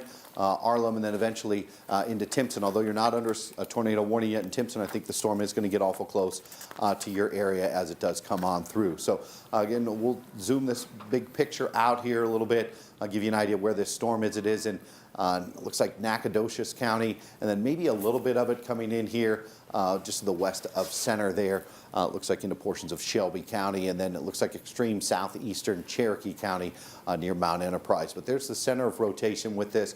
Again, it's not, to me, looking anything classic, but often you don't get classic looking tornadoes inside a squall line. They just get the quick embedded, and then they'll show up maybe for a few minutes, and then they'll go away. But nonetheless, there's enough of what the National Weather Service out of Shreveport saw on the velocity to issue that tornado warning for that little guy there. So again, we'll try to get a little closer in here, take a look at this actual area to see if maybe there's something that jumps out to me that looks a little bit more interesting as far as a tornado. But if there was one, it would be right here north of Appleby, then kind of sliding on through. Michael, do you see anything on the radar that looks, is there anything I'm missing? As far as what I'm going to grab control of this from you real quick, Yeah, go for it. Joel. We're going to bounce back into the big view here, and then we're just going to pop back over into that storm view here. What we're seeing, if we're seeing that rotation, is likely going to be in this area right here. It's not quite the traditional reds and greens that you get. There's a lot of the green here on this side, pointing out to you right there. Very weak area of reds. So we're seeing some rotation with this system, certainly some damaging wind potential out there for sure. But this area north of Appleby toward the west of the Fitz area, northwest of US 59, just south of the Rusk County line. That would be the area I would be most concerned about. And speaking of which, the other concern being the fact that there is certainly the threat for the damaging wind out there with all of the severe thunderstorm warnings that we have pushing through East Texas. We're actually seeing some reports now coming into chat of damaging wind out there, southern Rusk County. Several reports of trees and power lines down, and the other report being of winds bending a flagpole over in Henderson, a bit further up north in Rusk County, also dealing with the potential for those strong damaging winds, 60-mile-per-hour winds. That's why we keep seeing those severe thunderstorm warnings issued here today. Widespread severe thunderstorm warnings, because really all along the entirety of this warning area is where you're going to have the risk of seeing those damaging winds in excess of 60 miles per hour. We'll put the information on for you, and we'll show you the warnings that we have in place when they go to. This first warning here, that's the one that was issued the most, or the earliest out there. That goes until 12:30 tonight. The next warning further down the line, that one's going to go a little bit longer until the storm's exit heading into early Saturday morning until 1 a.m. But of course, then there's that tornado warning in northern Nacogdoches County, southern Rusk County that we're concerned about. That goes until 12:30 this morning. We're going to go and switch back over to the radar here so we can show you the latest with that storm down toward the south. If we do see anything that's going to be embedded within the main line, we're going to take a closer look at that particular cell here as it continues to develop out there this evening, pushing off toward the northwest or northeast around 30 miles per hour. It's going to be hard to see. You're not going to see this storm coming out there. If you're looking for the classic shape of a tornado, you're peeking out the window, bad idea. It's going to be covered with rain, and it's going to be, it's of course night, so you're not going to be able to see anything if you look out the door. We're going to switch over to that velocity once again to see if we can see the rotation out there. Again, what I would say the best area of seeing potential rotation is still to the north of the Appleby area. Let's go ahead and zoom in a little bit tighter here. Again, just off toward the east of US 259, toward the west of the Fitz area. It's going to be right in here. Hey, Michael, that's right where the Camp Takawa Springs RV Park is. If people know where that is, the center rotation's right over the Camp Takawa Springs RV Park. Camp Takawa Springs RV Park, northern part of Nacogdoches County. If you know anyone in that area, make sure they're taking shelter right now because, again, we're seeing that possibility for the rotation. We got the winds on this side of that area coming toward the radar. We got the winds on the north side going away from the radar. And because of that rotation, we do have the potential for one of those quicker spin-up type tornadoes embedded within this line. The good news is it doesn't look super strong out there. That would be the best news, I would say, with this particular cell. We're going to take a view here of another radar real quick here out of Fort Polk and see if we can see anything a little bit different out there with that particular radar. It doesn't look like I'm seeing too much with that radar. One more radar to see if we can get a better view of the rotation with this particular storm. And honestly, I don't think we're going to see anything very different here. It's a very hard part of the region to get a good view at, and we're not seeing strong signs of rotation. So those are both very good things that we're not seeing the strong signs of rotation out there, though it looks like it may have come together a little bit more now with rotation. It's still in the same area toward the west of Fitz, toward the east of US 259, northern Nacogdoches County. Let me zoom out just a little bit so you guys can get your bearings here once again on the map, show you where we're at here and why we're talking about this particular part of Nacogdoches County. It's for those spin-up potential tornadoes, and you know, it may be a little bit more pronounced here. I'm thinking that's more, almost looks like more of a straight line wind kind of situation, setting up like really strong winds coming out of the system. Joel, what do you think of taking a look at this this latest image on there? Yeah, to me it looks like straight line winds, but they could be strong 60, 70 miles an hour. So sometimes even with straight line winds, you definitely want to take some precaution with that. I mean, we can put the polygon back on there, and to me, I don't see, Michael, anything that really looks like rotation. This just looks like, you know, some straight line winds, but there may be a little bit of rotation left in this area west of Appleby along 259 near K Road, north of Central Heights along 259 and where 204 comes together. But if we go back a couple of scans, you can see, we'll try to drop this back. It looks like we're having some trouble as well with the National Weather Service radar out of Shreveport. We should be getting more views than this. So it's just kind of sitting there. So Brittany, go we're ahead. getting some updates right now that they're going to be sending out a tornado warning coming up for Harrison and Marion County. Yes, All right, to the brand new northeastern tornado counties. warning here. Michael, we'll cover this new tornado warning for you. We'll read you the information on it, but brand new tornado warning to the west of Marshall, east of Harleton. So go ahead, Michael. What's the information? Yeah, the new information there is south central Marion County, western Harrison County, now under a tornado warning until 12:30 this morning. The rotation with this was located over Hallsville, 11 miles west of Marshall, moving northeast at 45 miles per hour. Just looking at what I'm seeing on the radar there, that certainly looks like a much stronger indication of rotation than the one further to the south. Yeah, this looks something I would be a little bit more concerned about than the last one that we were looking at. Obviously, we won't forget about the one in Nacogdoches County but we're going to take a look at this one just to the east of Longview right now, right along Highway 80. So here would be the center of rotation right around the Hallsville area. You need to be in your safe spot if you're in the Hallsville area, no doubt about it. If there was a tornado, it would be very likely right into this area. So right along Highway 80, and the storm is going to move, I think, just to the north of Hallsville. Looks like it is to the north of Gum Springs.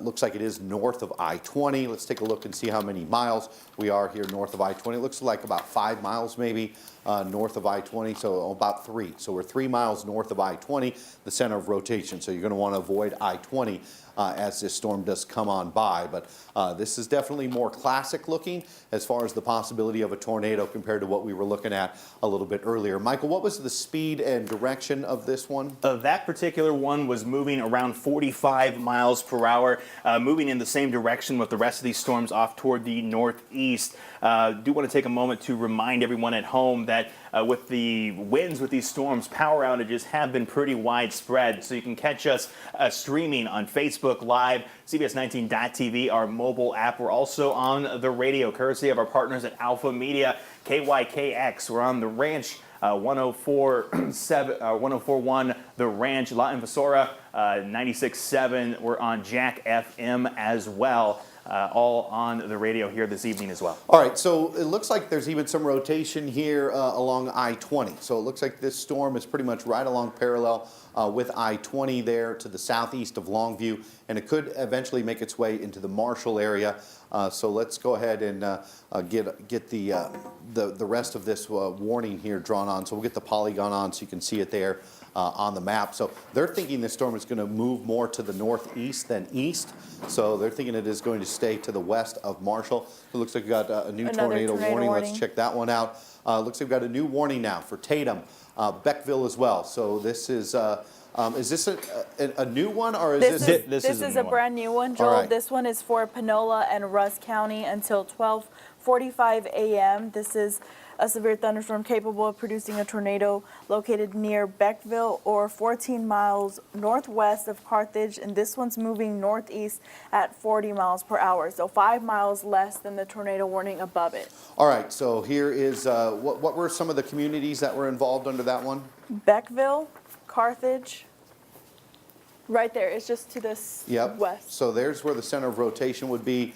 This one is going to continue to move to the north as well, probably between Tatum and Beckville. I think it is going to stay to the east of Carthage, but I'm going to take a quick step off here because I can look at things a little bit faster sitting down here at the computer than I can up there on the wall. So I'm sure you'd rather get better information than look at me. So we are going to go over this situation right now at the desk. We do have 2 different tornado warnings that are active right now.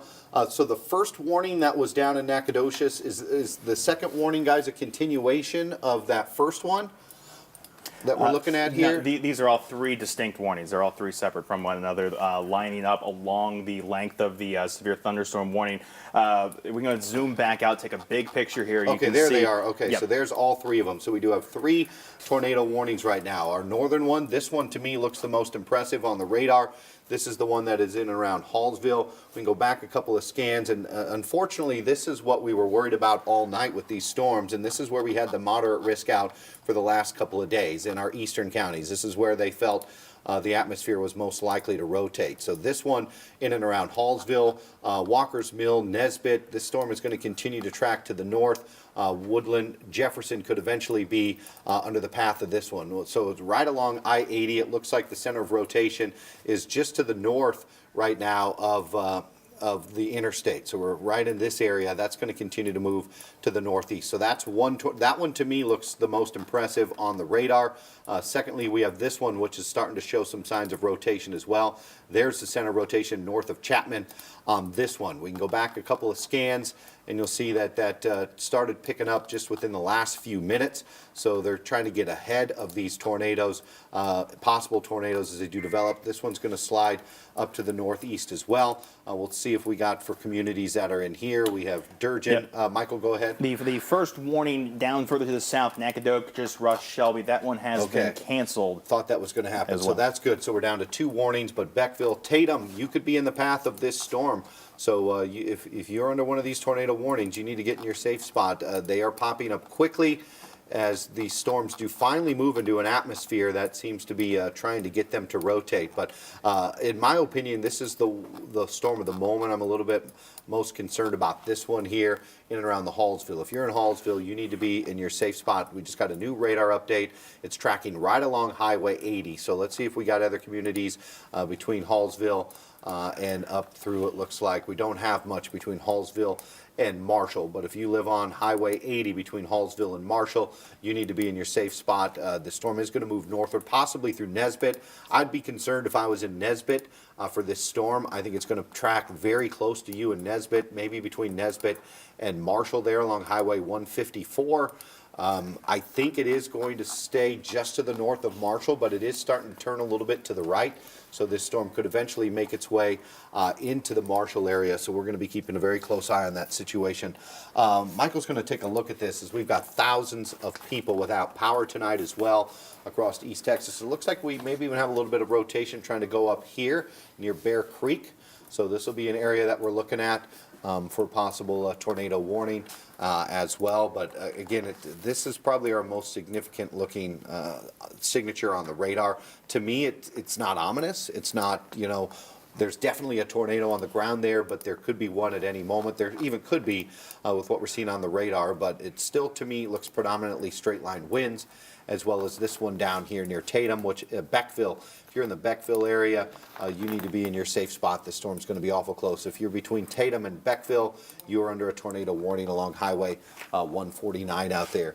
Let's see if there's any communities in between there that are showing up. There isn't between Tatum and Beckville. It's tough to determine where the exact area of rotation is, or I would zoom in and try to read some roads for you. I would say it's probably there, so it's probably going to track right between Tatum and Beckville as it comes on by.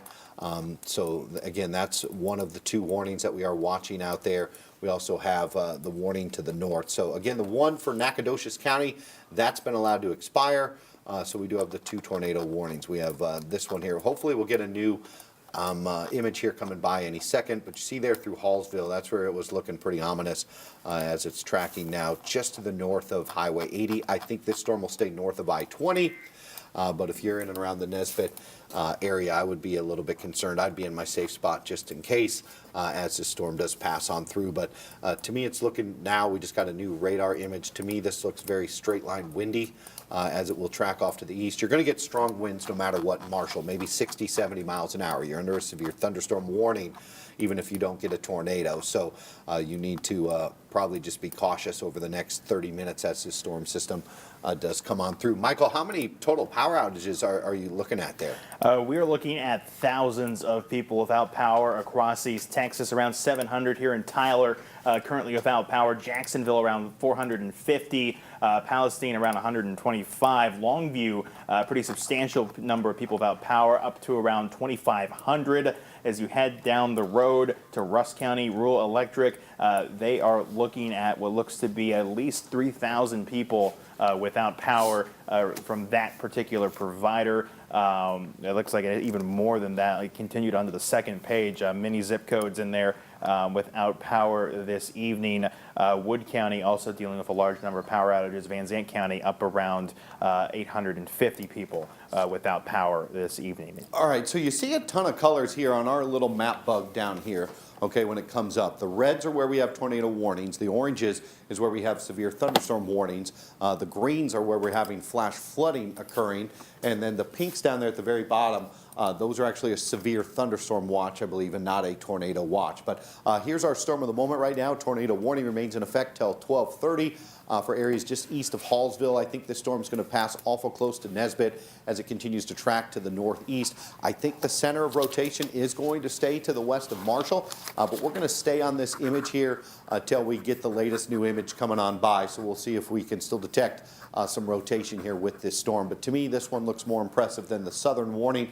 But But again, this is still two of three tornado warnings that we had issued in the last 15 minutes or so. So these storms are definitely moving into a volatile atmosphere where they're trying to rotate more than they have been all night. But as we've told you all week, it was our eastern counties closer to Louisiana that we had the most concern for tornadoes out there, and looks like that's actually panning out, unfortunately for you folks. We did stay tornado free in Tyler and Longview, but as soon as the storms got to the east of Longview, they actually started rotating out there. But here is our center of rotation with this storm. If there was a tornado, it would be right there north of I-80 in Nesbitt. It looks like it'll be getting close to you. Brittany, is there something that you need to tell us about from that beep? We're keeping an eye on those coming from further toward the south, toward Houston, Okay. not in our area. All right, so there's, again, we deal with 3 national weather services out of Houston, out of Dallas, and out of Shreveport for our viewing area. So sometimes we get a lot of weather that we are trying to track out here. And you know, sometimes it's not easy when you're trying to deal with so many counties that we have in East Texas. So we had 3 active tornado warnings just a few minutes ago. So we're still waiting on our new radar image. Let's come back down to our southern storm that was possibly going through Tatum. To me, this one doesn't look as impressive as it did a few scans ago. We're likely to see this one canceled, I think, but they're going to hang on for another couple of radar scans just to make sure. But if you're watching us in Tatum or Beckville, I'd still be in my safe spot just in case, but I don't think there's a tornado on the ground right now heading for your area. That doesn't mean one won't develop in the next few minutes, as we had plenty of rotation just to the south of Tatum about 5-10 minutes ago, and that's prompted them to issue this tornado warning. But again, not showing up very well right now on the velocity product for that storm. But this one still is a little bit of a concern for me here. To me, the majority of this looks like straight line winds. So basically what you're seeing here is a very strong line of winds that are moving off to the east. Now, green is towards the radar. The radar is over into Shreveport. The radar is over here somewhere. All right, so the greens are the winds that are coming towards the radar. Now, basically the reds are winds that are going away. So these are winds that are coming in this direction. So you get the surface winds here that are colliding with these winds that are coming on in on the backside. So that's why you get the tornado to develop. You got winds coming in out of the west, meeting winds coming in out of the east. And as they collide here, that creates the rotation and the possibility of a tornado. So it looks like we just got a brand new scan. I like what I'm seeing for most of you. I don't like what I'm seeing for Marshall. I don't think you're in a tornado. I don't think there's a tornado on the ground in Marshall. But you have seen, I think, the center of rotation move closer to you now. If there was a tornado, I think it would be just to the west of Marshall. Again, to me, this looks most like straight line winds. Okay, but if there was a tornado right now, it would be right in this area. So right between Nesbitt and Marshall. So if you're in Marshall, you're probably just going to get some strong winds coming on by. But I can't completely say you're not going to have a tornado. So if I was in Marshall, I would be in my safe spot right now just in case. I know it's tough to wake up the kids at 12:20 at night, but again, you got to do what you got to do to protect your family, although you may not even be under a tornado warning. But if you look clearly on the radar, you can see that this is a bigger threat than areas that say off to the west. At least that's what I'm seeing on the radar. Michael, would you agree that that looks like the most likely place for rotation now? Yeah, I would say that looks like a fairly good idea of where rotation would be of that storm. I'm going to grab the max from you real quick here. We take a look back down at that storm further toward the south, exiting out of the Tatum-Beckville polygon. That looks like a pretty strong sign of rotation heading toward Gill, south of the Darko area, right in here, heading toward US 59. Seeing some pretty good signs that that would be a rotating portion of this thunderstorm. I wouldn't be surprised to see this particular tornado warning extended and expanded on up into parts of Harrison County. And there we go. Exactly what we were talking about right then. New tornado warning has just come out until 12:45 as this particular storm continues on into Harrison County, just south of Marshall. Pretty strong signature on the radar for rotation with that particular storm out there. That's again where we're seeing a possibly radar indicated tornado. That new warning till 12:45, southeastern Harrison, northeastern Panola County. This storm was located 7 miles east of Tatum, 12 miles south of Marshall, moving northeast at 55. These storms are picking up speed as they're heading out there toward the edge of our viewing area. We'll put the storm cone on that. Michael, let me take over here for a second. I do want to say one thing. This is why we have multiple meteorologists here. Okay, I'm over here on the wall. I can only do so many things, but Michael was able to see that and tell you about the tornado warning that was going to be issued before the National Weather Service even issued it. You know, I was focused in on the one storm, but he's checking everything on one of our other MAX systems, so that's why we have an advantage here. We have multiple meteorologists that are all well-trained in severe weather, so we can track these storms, often tell you who's under a tornado warning, sometimes before the National Weather Service even issues it. We're all very capable here at CBS 19 of deciding what looks like a tornado and what doesn't. So we'll get a closer look at that area here. As you do see, the new tornado is looks like to the southeast of Darko. Again, a little bit of rotation, but what you're also seeing with these, they pop up in one scan, they look like a tornado. The next scan, they're back to straight line winds again. That's very common along these squall lines. You get these big stretching lines. You get a tornado that shows up for about 5 minutes and then it's gone. The problem is they pop up so fast that it's very difficult for the National Weather Service to get these warnings out in time. So sometimes it's even better that we can get them out and show you the rotation spots before. It takes a lot of work for those guys. We've been there. They've been the best ones they have in the world. It still takes them a minute or two to get out these tornado warnings. They got to go to space and back before they get to us, and we can bring you the information. But again, another tornado warning out to me. Very likely that we're dealing with some straight line winds. Brittany, what do you got? I was just going to say, if you can take a look near the Marshall area, we're looking at some potential rotation in that area. Okay, so yeah, between the two tornado warnings. I see that right now. We're going to go back and check that out here. Again, this was the first one we were watching. This is, I think they may issue a new tornado warning for this one as well, as it looks like the center of rotation has moved again away from that original polygon. Looks like it could be in the Bel Air, Marshall area through Jasper Heights. As we were saying earlier, I'd be in my safe spot if I was in that area. No doubt about it, as looks like there could be some rotation right there in and around Bel Air. That's the area to me that looks likely for a possible tornado. Are they talking about maybe drawing, are you seeing anything out of chat about maybe a new tornado warning that does include this area, Bel Air, Marshall, Michael? Nothing in chat yet, but I wouldn't be surprised if we see that coming very shortly, just because, again, it's one of those areas along the line of this very increasingly strengthening severe thunderstorm area. I mean, look at this, yeah, Michael. just keeps rotating just over and over and over. Yeah, this to me, I would be very concerned if I right there. That's a very classic. You go back here and then come forward to the new scan. This very classic signature as far as what you would expect for a spin-up tornado along a squall line. So although you're not actually under a warning here, to me, it's pretty ominous for the Bel Air area. Michael, are we on the latest scan? Did it actually go backwards? Something glitched with the radar out of Shreveport there. It looks like we lost a scan or something. It seems to have gone away. Okay, so, but it looked like it went backwards. That's obviously not happening. That's obviously a glitch out of Shreveport. But south of Marshall, we definitely have some rotation there. So I think we may see a new tornado warning coming for that area. But again, we still do have this storm down here. That looks like rotation. So this is the old radar scan. This is when they issued the tornado warning. So we're missing a scan. So hopefully we get another one to come here soon. So that's why we do need the National Weather Service. This is their radar that we're using. So obviously, you know, we rely on them for almost everything that we do. So we're happy to have their help as well. But let's go ahead and draw here on where that tornado could have been that we were first looking at. Was right here around Tatum. So that was the rotation there. This storm is going to continue to track to the northeast. So hopefully we'll get our new radar scan. Maybe, Michael, you can ask them in chat. Maybe hopefully the radar didn't go down. Let's hope that it was just a glitch that happened with that one scan that we'll continue to get. So there's also a little area here, Michael, maybe of some rotation. So let's kind of zoom into that little area as well. There's another area inside that original polygon that maybe we were missing there to the southwest of Jefferson. So to me, that looks like that could be something of concern. So let's box zoom into that one as well. See what we can pick up from this one. That's north of Nesbitt, so this could be an area of rotation as well, but it's not on the leading edge of that line.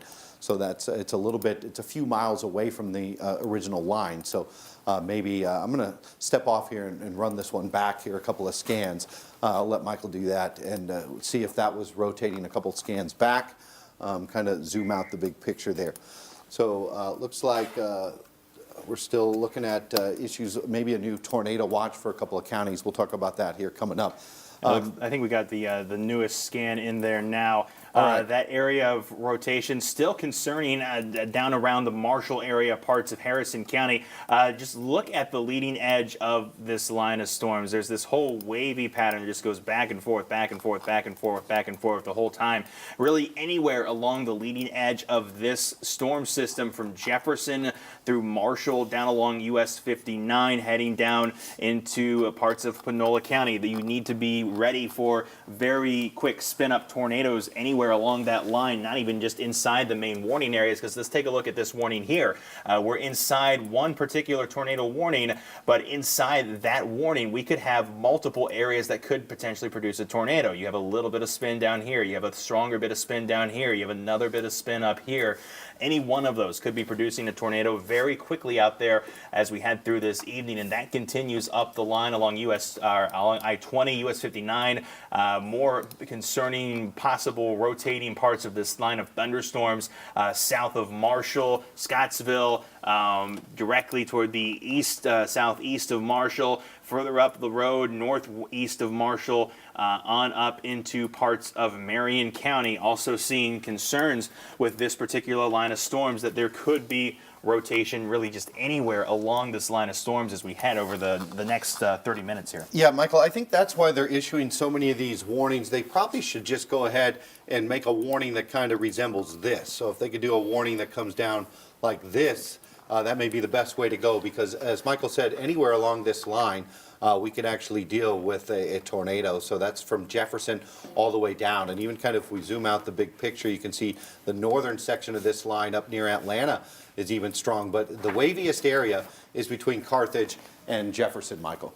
Yeah, absolutely. It's that area right in here that you can see on the maps out there. Where we highlighted it for you. I'll highlight it again for you. Draw it here on the map. It's that area of wave right in here from Jefferson down through Marshall, down heading into parts of Panola County. That's going to be an area of high concern for very quick spin-up tornadoes. And the other concern being the speed that this system's picking up, because along this line we're likely to see damaging wind gusts as well. Let me switch over to just the watches and warnings here, and you can see still on top of the fact that we have these thunderstorm tornado warnings, we have the thunderstorm warning in place too that covers a very large portion of our eastern counties here. Looks like we had one of those warnings expire, the one that was north of Marshall, but the ones further toward the south still continue to be in effect right now. I would say this one down here likely to go away pretty soon, because most of the rotation has left that particular part of the storm and continues to push further toward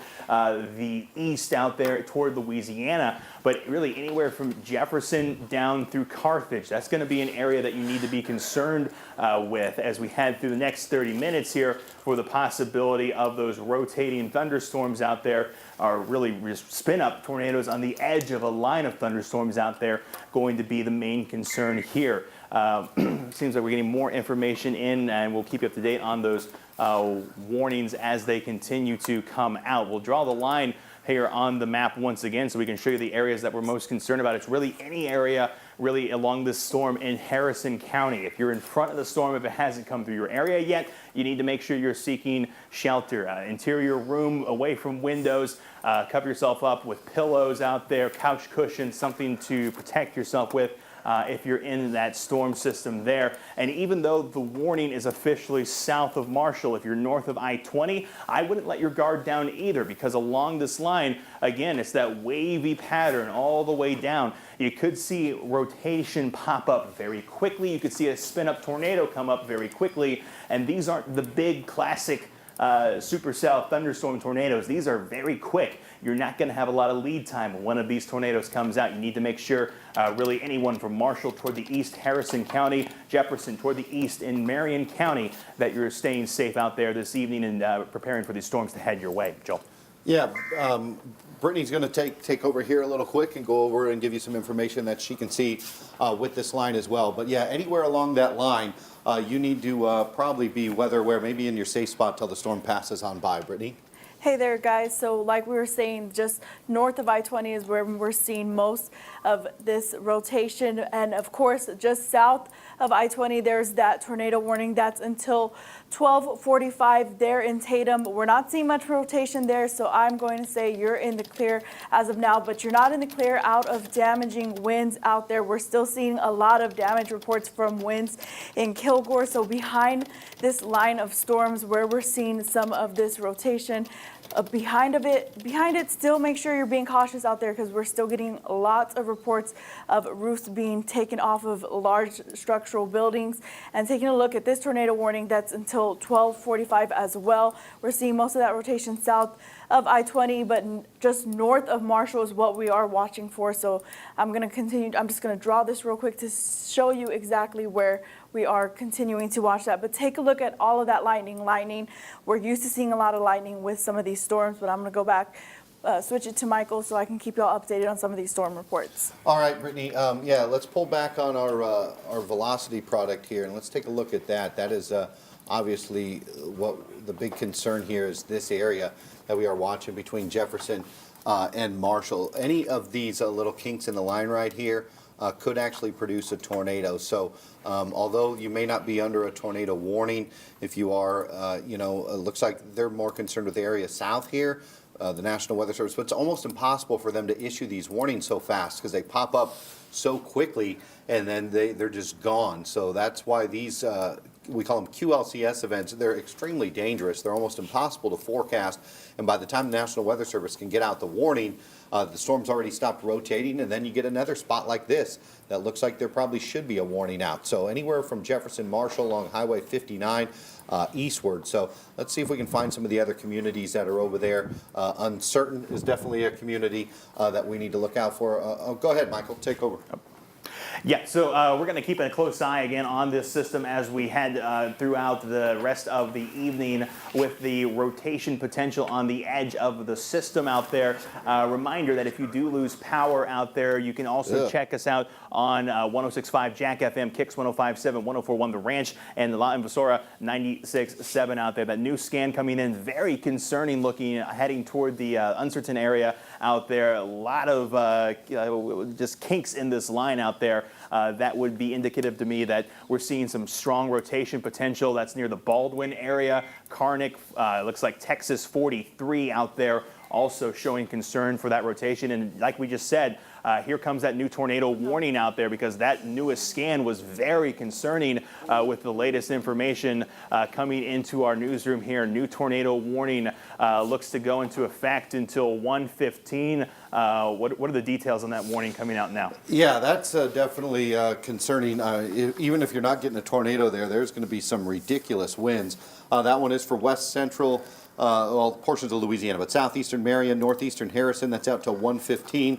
Storm capable of producing a tornado over Karnak, 11 miles northeast of Marshall, moving east at 40 miles an hour. The storm will be in the Oil City mooring sport around 12:55, and then it'll be moving over into Louisiana. But uncertain, Caddo Lake, Bethany, Cavett, Lee, Scottsville, all under that tornado warning. Michael, it just looks ugly. Even if we don't have a actual tornado on the ground, those winds are at least 70 miles an hour, maybe 80 plus. This little Boeing structure right in here that you can see on the map, that is a very strong area of winds heading toward Texas 43. This is off toward the east of Nesbitt. It's going to be heading toward the Louisiana border here very soon, but it's producing very strong winds in there. I'm going to pop on just our information tool here, see if I can pull up one of the wind speeds on the leading edge of this storm, because that is just some nasty looking stuff. Looks like I might just be able to get the warning there. Let me see if I can draw a box around and figure out some of those average speeds in there. Looks like not. Can you drop the warning polygon off that map for me and just Michael, pull up I'm the wind looking speed at there. 89 mile per hour wind. 89 mile per hour wind.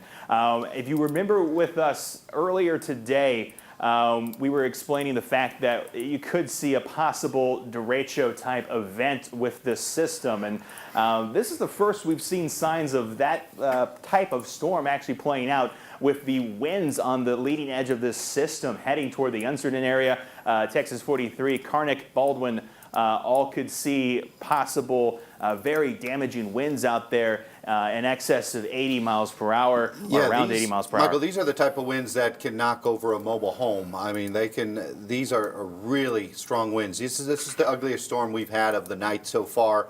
Even if there isn't a tornado, there may be. We could have a spin up here, we could have a spin up here, even a spin up here. But these winds that are along the leading edge here that are coming off to the east, probably 80 plus miles an hour. And we saw that by what we were looking at on our velocity product. So that's the worst place of this line. We still do have a tornado warning for this area down here south of I-20. Could be coming into the Wascom area, passing through Crossroads, Elysian Fields right now. So we could definitely have a spin up or two, maybe one here near Elysian Fields as this one comes on through. But this one up here is extremely strong winds east of Jefferson, in and around the Baldwin area. If I was in the Baldwin area, Karnak, uncertainly, I would definitely be in my safe spot. Scottsville, there's a portion coming through for you, but it just doesn't look as rough. These are very bright colors on the radar, and as this storm gets closer to Shreveport, you see where the radar is. The Shreveport radar is down here. So as the storm gets closer, we're actually going to get some better readings from the radar. So we can pull up a couple of products and see if there's any debris showing up. I don't think there is, but we'll take a look at it anyway. So to me, so there's probably not a tornado on the ground, but what there is some really, really strong winds associated with this storm as it comes on through. The most likely spot for a tornado, I assume you would agree, Michael, is probably here and here. Yeah, right there on the north side of that little bulging area of strong winds. It looks like a new tornado warning coming in now as well. This one head back down toward the south. This is going to be down in Nacogdoches, San Augustine area, where we could see a new tornado, at least being indicated by radar. This one was located near Martinsville, 15 miles southwest of Center, moving northeast at 55. Again, radar indicated tornado with this one. Looks like more of the same that we've seen here, just that kinkiness of the line, because I'm not seeing anything that sticks out to me as big on the ground tornado, but certainly the potential. Yeah, I think they're just trying to get ahead of things here because this line is really starting to rotate. I think if there was rotation, it would be around Chirino. Maybe we can go back a scan or two in a minute and look at this, but it is going to continue to track to the northeast. So it looks like Center, you are under this tornado warning as this line comes on. There could be a little spin up here to the west of Center. There could be another one down here north of San Augustine. So again, anywhere along the highway between Center and San Augustine, I think you need to be in your safe spot as this line comes on by. Nothing to me looks as ominous as that northern storm, but when they did issue it, they were concerned with, I'll show you the area that they were concerned with right here. This is where they thought there was the most significant rotation. I'm going to switch over to the relative on there. You can see a little bit more of what they might be talking about in right there. Right there, so is the area of rotation that they're concerned about. But you see, there's also some rotation here, here. So anywhere along this line, we may see these quick spin-up tornadoes develop again. So if you're to the east of this line, we'll zoom things out here and show you the big line, show you the big picture. Again, if you're anywhere east of this line, you are under the threat for a tornado tonight still, which is all the way up here from Jefferson all the way down. Now, again, maybe the reason you're seeing the brighter reds and greens up near Jefferson, it's closer to the Shreveport radar. Maybe we're getting a better radar image, but anywhere through Panola County, it looks like down through Shelby, San Augustine counties, you're going to be dealing with the possibility of a tornado tonight, if not some really strong winds. And this was pretty much the area all week long that the Storm Prediction Center was most concerned about. They didn't add Tyler and Longview till, again, later in the week. But they had this area of concern all the way back on Monday. They thought that that this area was the most significant concern when you're getting closer over to Louisiana. I'm going to zoom in here a couple of times, and then we're going to track this line all the way up. So I'll go back over here to our pan tool, and we're going to track it all the way through, and we'll try to get you the latest on this line. So here is that line moving on through here. It's about to approach Zavala, and then it looks like down here. So here's where our viewing area starts. So again, if you're east of this line, Zavala, Brada, Chirino, San Augustine, you could be dealing with a possible tornado. Center, I think it's past Timpson now, Gary City, Logansport. I think the center of rotation through Carthage, I don't see anything that looks too ominous for you. And then here's our most significant concern here, east of Marshall, along I-20 heading over into Louisiana. And this area, this is where I think the most likely threat is for a tornado. In my opinion, this is the ugliest spot right here to the southeast of Jefferson, right on the county border is where I think the worst of this storm is heading for Oil City. Michael? Yeah, we're seeing the strong storm indications of rotation along this line. Here comes the new scan in as we speak, and boy, does that wind still look just as strong as ever. If we're going to see a possibility for rotation, you circle it right there, And just north to the of that east line. of Marshall. Yeah, just east of Marshall there. It looks like it's heading over to the Louisiana border here very shortly. Very strong winds associated with that area of the storm. I would not be surprised to see a lot of wind damage in northeastern parts of Harrison County. Yeah. Looks like another area of rotation possibly just north of I-20 on the map there as well. I'm going to pop the warnings back on, and both of those inside warnings here. And certainly going to be potential, looks like near the Jonesville area. Yep. So right in and around Jonesville, maybe a little north of Jonesville along I-20. Hopefully you are avoiding I-20. If you're listening to us on the radio and you are on I-20, you definitely probably want to hold off before you travel that way. If you're traveling west to east and you're like, oh, you're just east of Tyler and it's okay, you are going to drive into this tonight. You need to just call it a night and find a place to stay in Longview before you drive any further off to the west. So we'll kind of zoom out the big picture here and show you where that line is. You're going to drive into this on I-20 if you continue to pass Longview. It's still raining probably in Longview, but I think the severe weather will be wrapping on up there in that area here real soon. There's where our severe thunderstorm warning is. So if you're traveling, you're on I-20, you're listening to us on Kix FM, 104.1 The Ranch, Lime, Vasora, or if you're listening to us on Jack FM, stop in Longview. Don't travel any further off to the east. These are nasty storms that are over right along the border of Texas and Louisiana right now. If you're watching us on Facebook, thanks for checking us out. If you're watching us on TV in Tyler, you finally got your signal back. After losing it if you're on Dish or DirecTV. Longview, you may still have some issues with your signal, but anytime if your signal goes out, even if you're in one of these counties we're talking about, take your phone with you, get to your safe spot. All you need is a little bit of charge and your cell phone will pick us up. It's not going to get cut off like your signal will if you have a DirecTV or Dish network. Let me go ahead and grab the wheel from you here, Joel, real quick. Yeah, go ahead, Michael. The area of most concern that is still sticking out strongly to me is this area up here south of the Uncertain area. And Brittany, you actually just pulled up a wind not too long ago there. What was that wind report looking like? It was 99 miles per hour. Yeah, 99 mile per hour estimated wind from the radar there. Of course, that's a little bit above the ground, but still, that filtering down to the surface is going to likely be in that 80 plus mile per hour range right out in front of this area here, north of the Lay area, toward the east of Carnock, south of Uncertain. You put that together with the fact that look at the amount of wave in this line. It's almost very likely that we're going to see some form of rotation right up in this area. That could easily get going out there and potentially spin up even a stronger tornado on the edge of this line. In fact, pull up our debris product, Michael. Take a look at our debris detection to see if we do see anything out there. Good news, I'm not seeing anything that sticks out to me that says on the ground. But if anyone has a potential to get on the ground very quickly, it would be this storm here, because the rotation there and the winds is just very, very impressive as it pushes through. The area further toward the south, near Wascom, up along I-20, this area also pretty strongly wrapped around itself. Not quite the amount of just straight wind power that the one further to the north has, but let me check the debris down there too. Also not seeing anything that would say on the ground, but this particular one also certainly carries that potential with it. And just scrolling further back down toward the south, that one not actually in a tornado warning right now, it appears. I assume it's going to be coming here soon. Yeah, I wouldn't be surprised to see that. I assume we're going to get a new tornado warning for that cell there. That is not currently warned near Wascom. So if you're in the Wascom area, you need to head to your safe spot. Again, we still do have this tornado warning to the south as well, Michael, which is in around the center area. It looks like you can get a little bit of rotation on the other radar.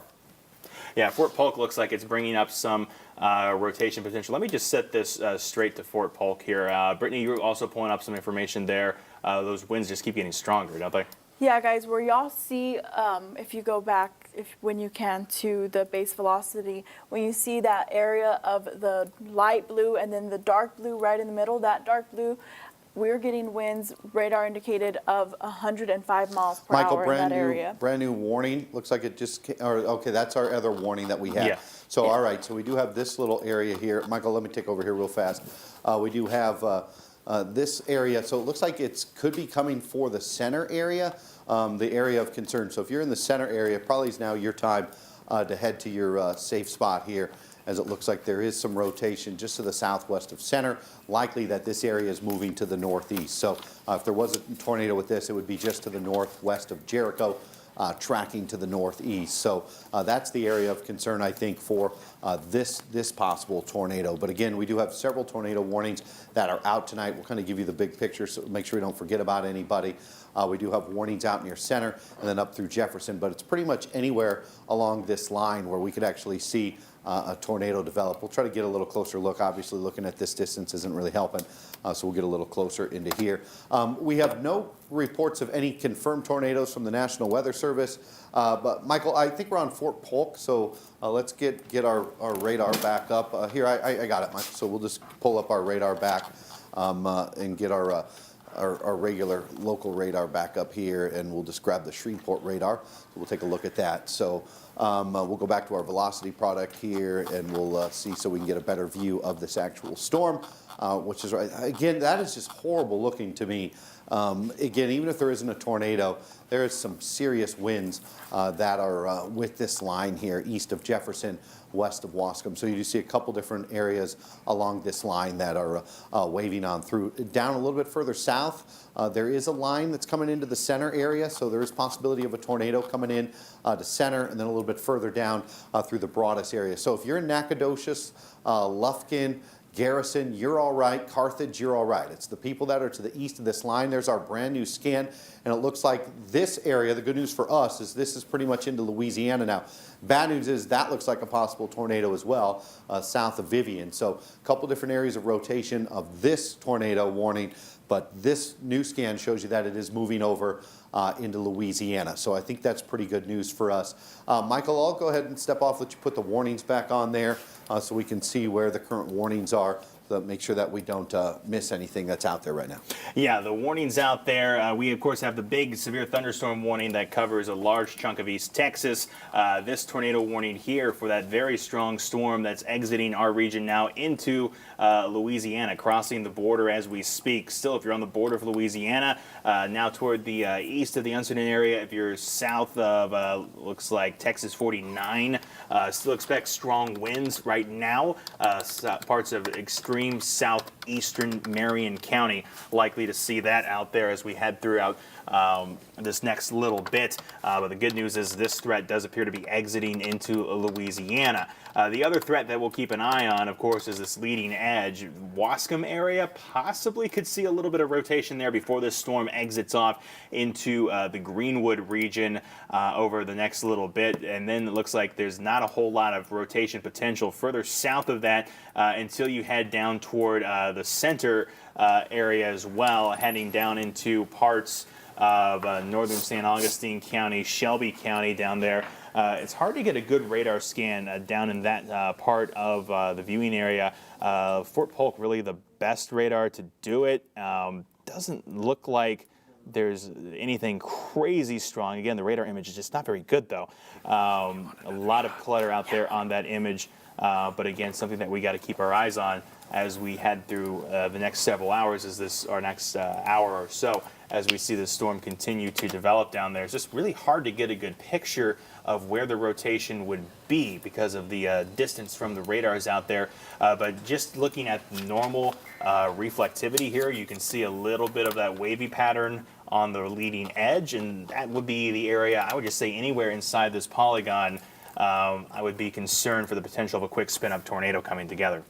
Yeah, Michael, as this line continues to move on out here tonight, we're going to continue to pick up that threat for actually some tornadoes. Now, the good news for most of East Texas as this line has passed on by. So we'll kind of zoom things out here. So if you're in Jacksonville, Tyler, Longview, Mount Pleasant, Gilmore, Nacogdoches, Lufkin, Carthage, Jefferson, you're safe for the night. But that tornado warning has been trimmed back. So this northern one, which again was our ugliest storm, is now no longer a problem for East Texas. It's going to be a problem for Louisiana. If you know anybody in Oil City, Blanchard, Mooringsport, this storm is going to be possibly affecting northern areas of Shreveport, but I guess for East Texas, the good news is that storm is done. We still do have one tornado warning, though, down here. Looks like that storm is now passed through the center area, so if you are watching us in center, it may be nasty, but in the next few minutes, you can probably head out of your safe spot. I think if there was a chance for a tornado for you, I think it was done. Kind of go back a couple of scans here, and you can see that there was a little bit more rotation that was showing up there as it came on by. Again, we were picking that up a little bit better on a different radar. Let's see if we can, there's the Polk radar, so let's see if we can pull that back up to look at this storm down here. So this one will give us a better view of that storm. Pull off our velocity and pull our velocity back up. So there's where that storm was. So as you see, well, we'll see if we can get it pulled up here this way. All right, Michael, why this keeps switching back? So If right now, if you just want to switch to max 2, if possible. Okay, so right now what we're looking at, this was from, I would say an hour ago of storm reports. Kilgore Police Department took this picture, and this is, of course, in Kilgore, of a large structure and the roof completely blown off. This was not as strong of winds as we are seeing now. They're near center and near Marshall that we were talking about earlier. But this is what we did see when we saw those line of storms, that severe thunderstorm warning that was placed under Kilgore and Longview. This is what caused those winds, and now we're seeing winds stronger than that. So again, be in your safe place at the moment, because I would say we're seeing double what we saw that caused this damage. yikes. So unfortunately, some stronger winds. All right, let's head back to our radar on max. I do want to show you this. We do have the Fort Polk radar now, and you can see the rotation that was just to the west of center. So you can see that area there as it made its way into the county line. That's when they issued the tornado warning. So it looks like there is some rotation still to the north of center. It's kind of hard to see through that range folding, which is basically when the radar is trying to get itself more rapid scans, they kind of shrink the radar down as they're doing there in Fort Polk. But this line is also showing possibly some rotation near Broadus. So San Augustine and center, it looks like there could be some rotation here now. I think you're probably all right, but I would say in my safe spot in center for a few more minutes till that storm does pass on through. Michael? Yeah, that one going to continue to be the storm. We'll keep our focus on here now as they've scaled back the tornado warning further toward the north as the threat has exited East Texas, is now purely in Louisiana.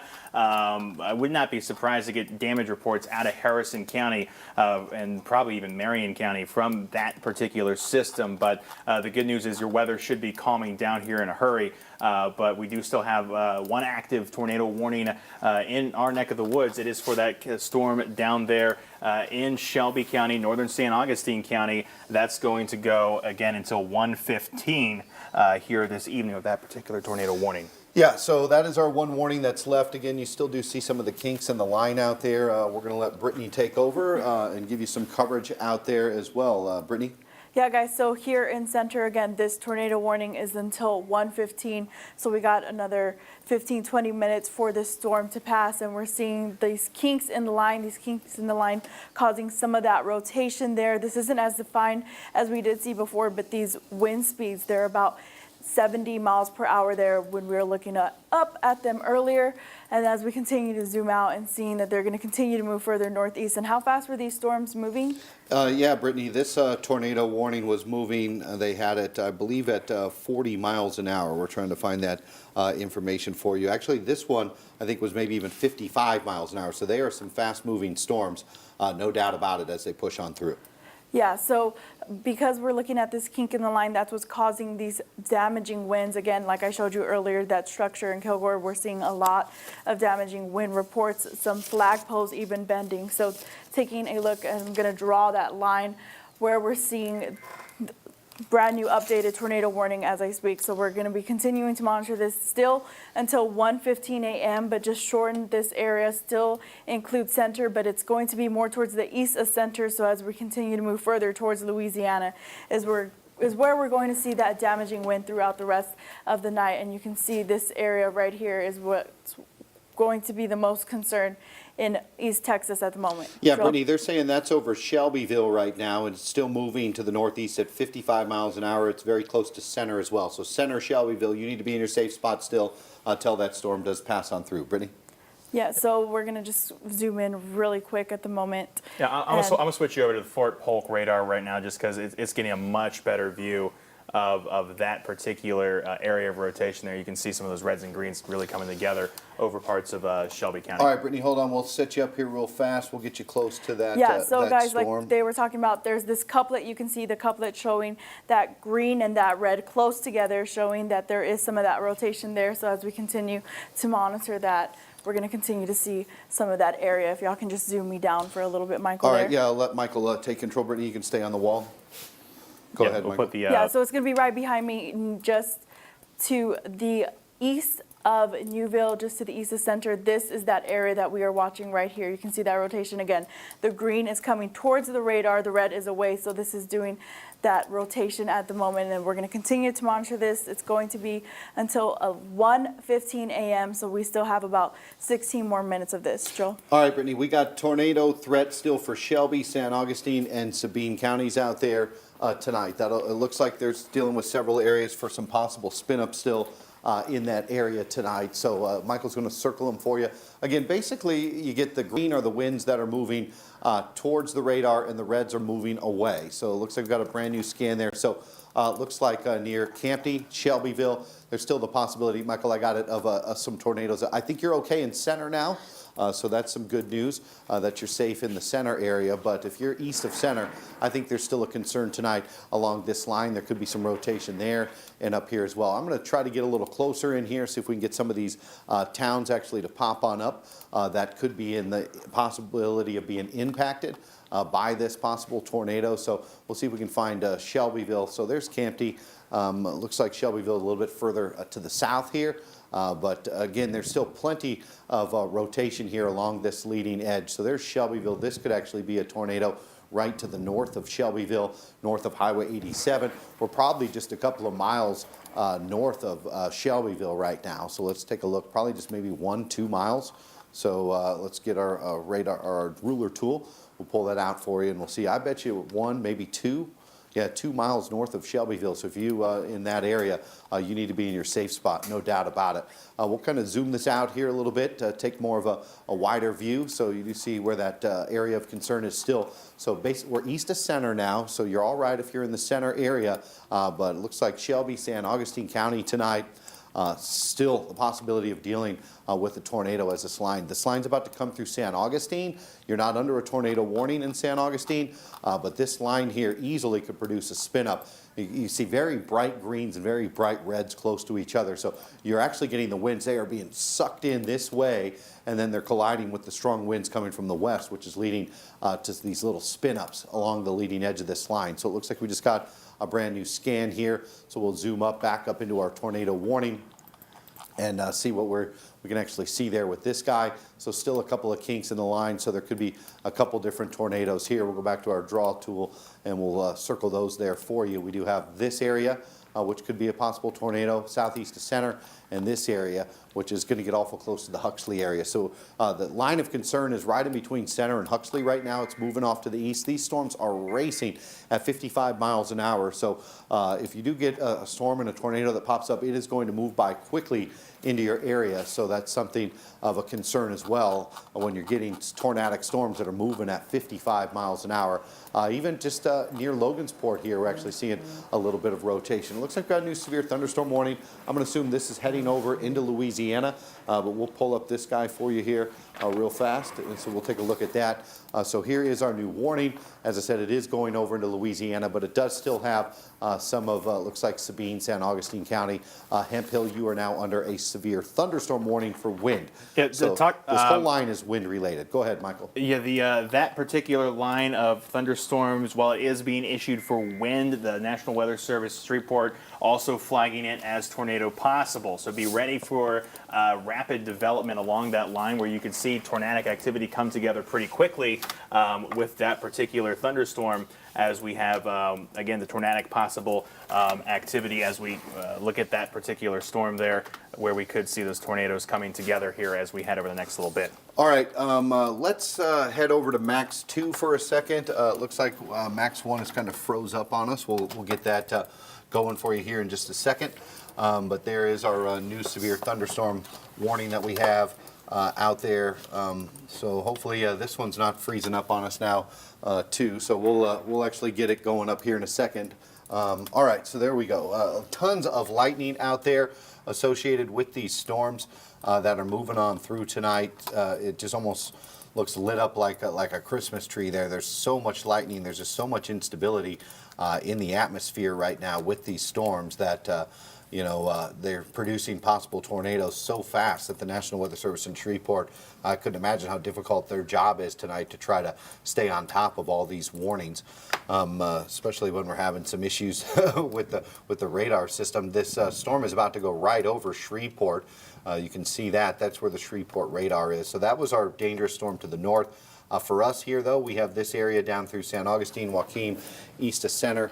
Hemp Hill all still have the possibility of this line coming on by. So even though you may not be under a tornado warning in Broadus, San Augustine, Hemp Hill, the National Weather Service in Shreveport has issued this as a severe thunderstorm warning with a tornado possible. So they're not quite issuing a tornado warning, but they're saying anywhere along this line there is the possibility of a tornado developing. So that's going to be from San Augustine down through Broadus, east to Zavala, all picking up a chance for a possible tornado. So again, the actual tornado warning, though, is a little bit further to the north. Looks like it's through Center and Huxley. So that's along this line. But to me, it doesn't look any kinky or any more signs of a tornado than the southern end of this line. So I'm going to say anywhere in Louisiana, which is eastern portions of Shelby County, San Augustine, or all of Sabine County, you still need to be weather aware till this line passes on by. We probably got about another 45 minutes till this storm has completely moved out of our viewing area. So we're going to be with you here. I know we're passing through James Corden right now, and any additional programming we're going to stay on as long as there's tornado warnings. Now, even if they do cancel this tornado warning in Center, I have a feeling that they will issue probably another one before the night's over here in East Texas till this line moves on out, as this is a very dangerous situation out here tonight. So the good news is for most of East Texas, anyone that's in Panola, Nacogdoches, Rusk, Cherokee, Harrison, Gregg, Smith, Upshur, if you heard your county just called right now, your severe weather threat is done. So the only area of concern now is for deep East Texas. Center, you're okay now. To me, this is probably our most likely spot of a possible tornado coming in right now is right here, which is right in the center portions of San Augustine County. We'll see if we got any towns that'll pull up there. Our system's running a little slow here, so it looks like south of San Augustine could be an area of a possible spin-up tornado right along Highway 147. Venable, Ford's Corner, Rosevine.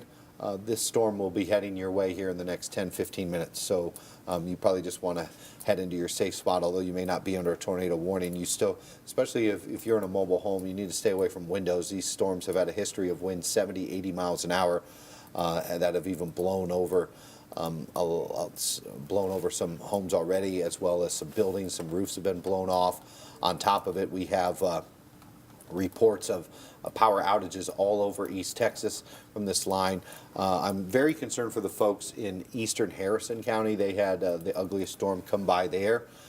So hopefully we'll get some reports out of the people not only in Marshall, but uncertain, Scottsville, was one of the areas that took a direct hit from what looked to be extreme straight line winds. Michael, is that Max working a little bit better? This one's kind of lagging up pretty good on me. Are you running into the same issues I am? We're back up and running on Max 1. If we can go and switch back over, let's head over to Max 1. That.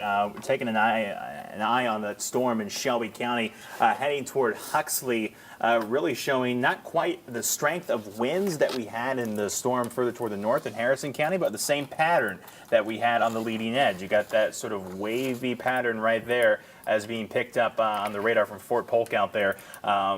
Nothing that says tornado on the ground, but everything that says one could be within short order. Because of just this is the type of storm that's pushing through. It's going to be spin up tornadoes. It's going to be quick. You're not going to have a lot of lead time.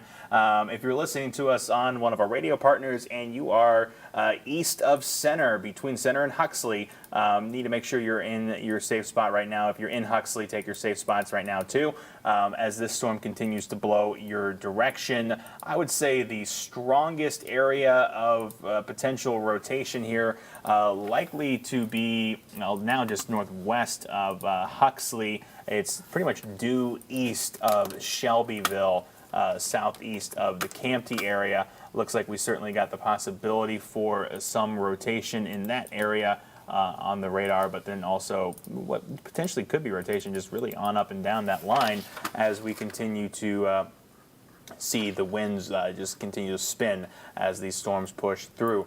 Speaking of rotation, let's go further down the line here. Looks like toward the east of San Augustine, right north of Texas 21. This area not under a warning right now, but looks like we could see some rotation come together here, with the reds being the outbound wind, the wind blowing away, the greens being the wind blowing toward the radar. That particular area right in here, that looks like that may be capable of some rotation in there, so be careful about that. If you're in San Augustine County, especially if you're toward the east of the city, down toward the rest of San Augustine County, nothing sticks out to me too much. Maybe that little area down toward the southeast of Broadus, but that doesn't stick out to me too much either.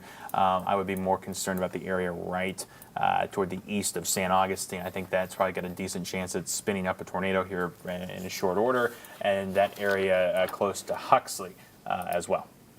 All right, so that's what we're currently looking at, the situation out there. I'm going to grab our clicker and head back to the wall. Looks like we got our Max system finally back up and running correctly. Thanks for sticking with us tonight. I'm Chief Meteorologist Joel Barnes. You're hearing Meteorologist Michael Behrens. You'll see and hear Meteorologist Brittany Morales out here tonight as well. We do have all of our meteorologists going to continue to stick with you through this event, which I think has probably got about another 30, 45 minutes or so here into East Texas. Looks like we just got a brand new scan that did come through. The storm has not made it to you folks in the Huxley area. It's going to in the next few minutes. You could see a tornado. There is the end of the tornado warning polygon. But wouldn't be surprised if you actually saw a tornado come through into the Huxley area. If not, you're at least looking at 60, 70 mile an hour winds. Looks like there's maybe a little bit of rotation north of San Augustine. The storm, the main line has now passed by you in San Augustine. I would still wait a couple of minutes, but you're probably fine to head out if you were in your safe spot in San Augustine. It looks like the storm has now passed to your east. It's now east of Broadus. You are also okay. But if you're in Pineland, Hemp Hill, the storm's still coming. Probably about 5-10 minutes to Pineland, probably about 10-15 minutes till it'll reach you in the Hemp Hill area. So there's the leading edge of that line with those strong winds. Heading down, it looks like Browndell still needs to come through your area. And then down here, it's not quite as impressive north of the Woodville area. But Jasper, this storm will be coming into your area here in about 10-15 minutes as well, if you know anyone down into Jasper. We may see a new tornado warning issued, or we may even see that other one be allowed to expire. But again, looks like there's possibly a little bit of rotation north of San Augustine. Michael, was that tornado about us? No. All right. So no new information on our warnings. You do see some kinkiness in this line east of Logansport. Looks like it still hasn't come through Mansfield yet, but that, again, that's when you're getting over into Louisiana. So it looks like once you're north of Logansport, you're safe tonight, or if you're west of Logansport. But if you're south of Logansport still, you're dealing with this line as it's coming on through tonight. So there is a look at that line. It's still got to come through Huxley. So it looks like still portions of Sabine, San Augustine County are going to be the area where you still are waiting for this storm to come by. Malam, the storm will still be passing by your area here, and Hemp Hill. I know a lot of people watch us in Hemp Hill. If you're in the Hemp Hill area, I'd say you probably got about 15 minutes or so. Let's see the distance. Michael, how fast was this storm actually moving? The storm there, its speed, it's fairly up there. Let me zoom out and get the pull that latest information off that warning. Was moving at 55 miles per hour off toward the northeast when it comes to the part of the storm that was under the tornado warning. The rest of the line moving a little slower further toward the south, only about 15 miles per hour. All right, so if I'm trying to get our ruler tool to work here. We'll see if I can get that to work, because if we're at 55 miles an hour and we're 15 miles away, that means you're looking at roughly around 10 minutes or so till the storm reaches you in the Hemp Hill area, maybe 15 minutes. So 10 to 15 minutes till that storm reaches you if it is moving technically at 55 miles an hour, basically 16 miles, 16 minutes or so, depending on what side of Hemp Hill that you're actually on. So we're still going to have to deal with this for probably about another 30 minutes. I'm thinking around 1:40, 1:45. We're going to head back to regular programming when this entirety of this line has moved out of East Texas. We're going to be wrapping things up here, but we still have a whole county to go. Looks like it is pretty much just a one county show coming up here in the next few minutes. We still do have a tornado warning out though for this cell. This is the main reason we're sticking on, but Huxley area, it looks like the storm's coming right through your area right now. So I'd probably be in my safe spot in Huxley for the next 5-10 minutes or so till this storm does pass on through. Again, we don't have any ground truth to any of these that they've actually produced tornadoes, but we know for certain there's straight line winds 60 to 70, possibly up to 80 miles an hour along this entire line, which is continuing to move on through. Michael, any new information? No new information coming in on that, other than they are continuing the severe thunderstorm warning with the tornado possible potential there, which really isn't surprising, seeing how these storms have continued to develop. All right, so there you see the leading edge just west of Huxley. It's probably coming through Huxley right now. We're in here pretty close, so we'll see if we can get any other communities that'll show up that are real close to this. It looks like it's just east of Draca. Goober Hill, the storm is now coming right through your area. You are under a tornado warning. Patroon, you are also under a tornado warning. This storm is coming right through your area as well. You need to be in your safe spot for the next 5-10 minutes or so till the storm does pass by. And it looks like any other town, so right of Sexton, it's going to be coming through your area here in about 5-10 minutes. Next 5 minutes through Ford's Corner as well. You're going to be dealing with this storm as well as Rosevine here in the next 5 minutes. This line's going to be coming on through your area. And then it looks like Bronson, you got about 5 minutes till this storm does pass on through. So still dealing with the chance for some strong storms tonight. Magasco, looks like, as well as down through Pineland. You're also got about 5 to 10 minutes till the leading edge of this line does show on up. So again, if you're to the east of this, McElroy, Brooklyn, you all are going to be dealing with the possibility of a tornado or at least 60-mile-an-hour winds coming on through tonight. And we have thousands of people still without power here across East Texas tonight, and it could be a while for people to handle the power outage situation, as there's a boatload of people, unfortunately, without power tonight, as these straight line winds have uprooted a lot of trees and taken out a lot of power lines. Michael, Brittany, do we have some new information? Just the fact that we're continuing to get damage reports from Rusk County especially. Sounds like there's some damage in the Kilgore area. Your mic, Michael? We are. Sounds like we do have damage reports from Rusk County area. Continue to see those reports coming in. Just that we are sending our crews out to the Kilgore area here, and they'll be investigating that damage here in the next little bit. All right, so we got some live reporters that are heading out. We'll try to get you their live reports before we go off TV here tonight. We're still, again, a little bit left here of Shelby County. Looks like as this tornado warning continues, I believe it's out till 1:15, but let's take a look. It's either 1:15 or 1:30. Okay, so it was 1:15, so they did pull off the tornado warning, but I think we'll just stick around for a few more minutes still tonight. I don't think we're covering up much of anything that anyone wants to watch after James Corden at 1:15 tonight. Now, if you did miss any of your TV shows during today's coverage, real simple thing to do is get your cell phone. Mine's over there on the desk, but you just download the CBS app. Any of the shows that we ever cover up, CBS will re-air them on the app. So you may have to wait a day to watch them, but if you have CBS app, or any of your shows get covered up, you can just watch it the next day on your phone. You can cast to your TV, or if you miss parts of your show, any of the major shows, they'll be actually re-airing there on CBS. So if that ever happens and you miss a show, obviously you can't do anything about live sports, But if we ever cover up your show, one of the typical shows there on CBS, you can actually catch it there on the app. But there's our latest center, San Augustine. We may be dealing with the system freezing up on me here again. Hopefully that's not the case. Looks like we could be back into action here.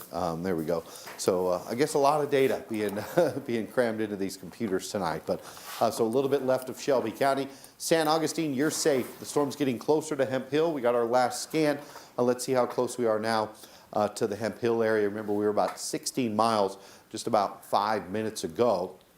So I bet we're closer to 10, 11 miles now. So yeah, 11, 12 miles to Hemp Hill. So the storm line is getting closer to you folks into the Hemp Hill area. So I'd be in my safe spot just in case till after that line does pass on through. So there's a look at the down through Hemp Hill. It looks like west of Jasper. So here's where our viewing area kind of cuts off here.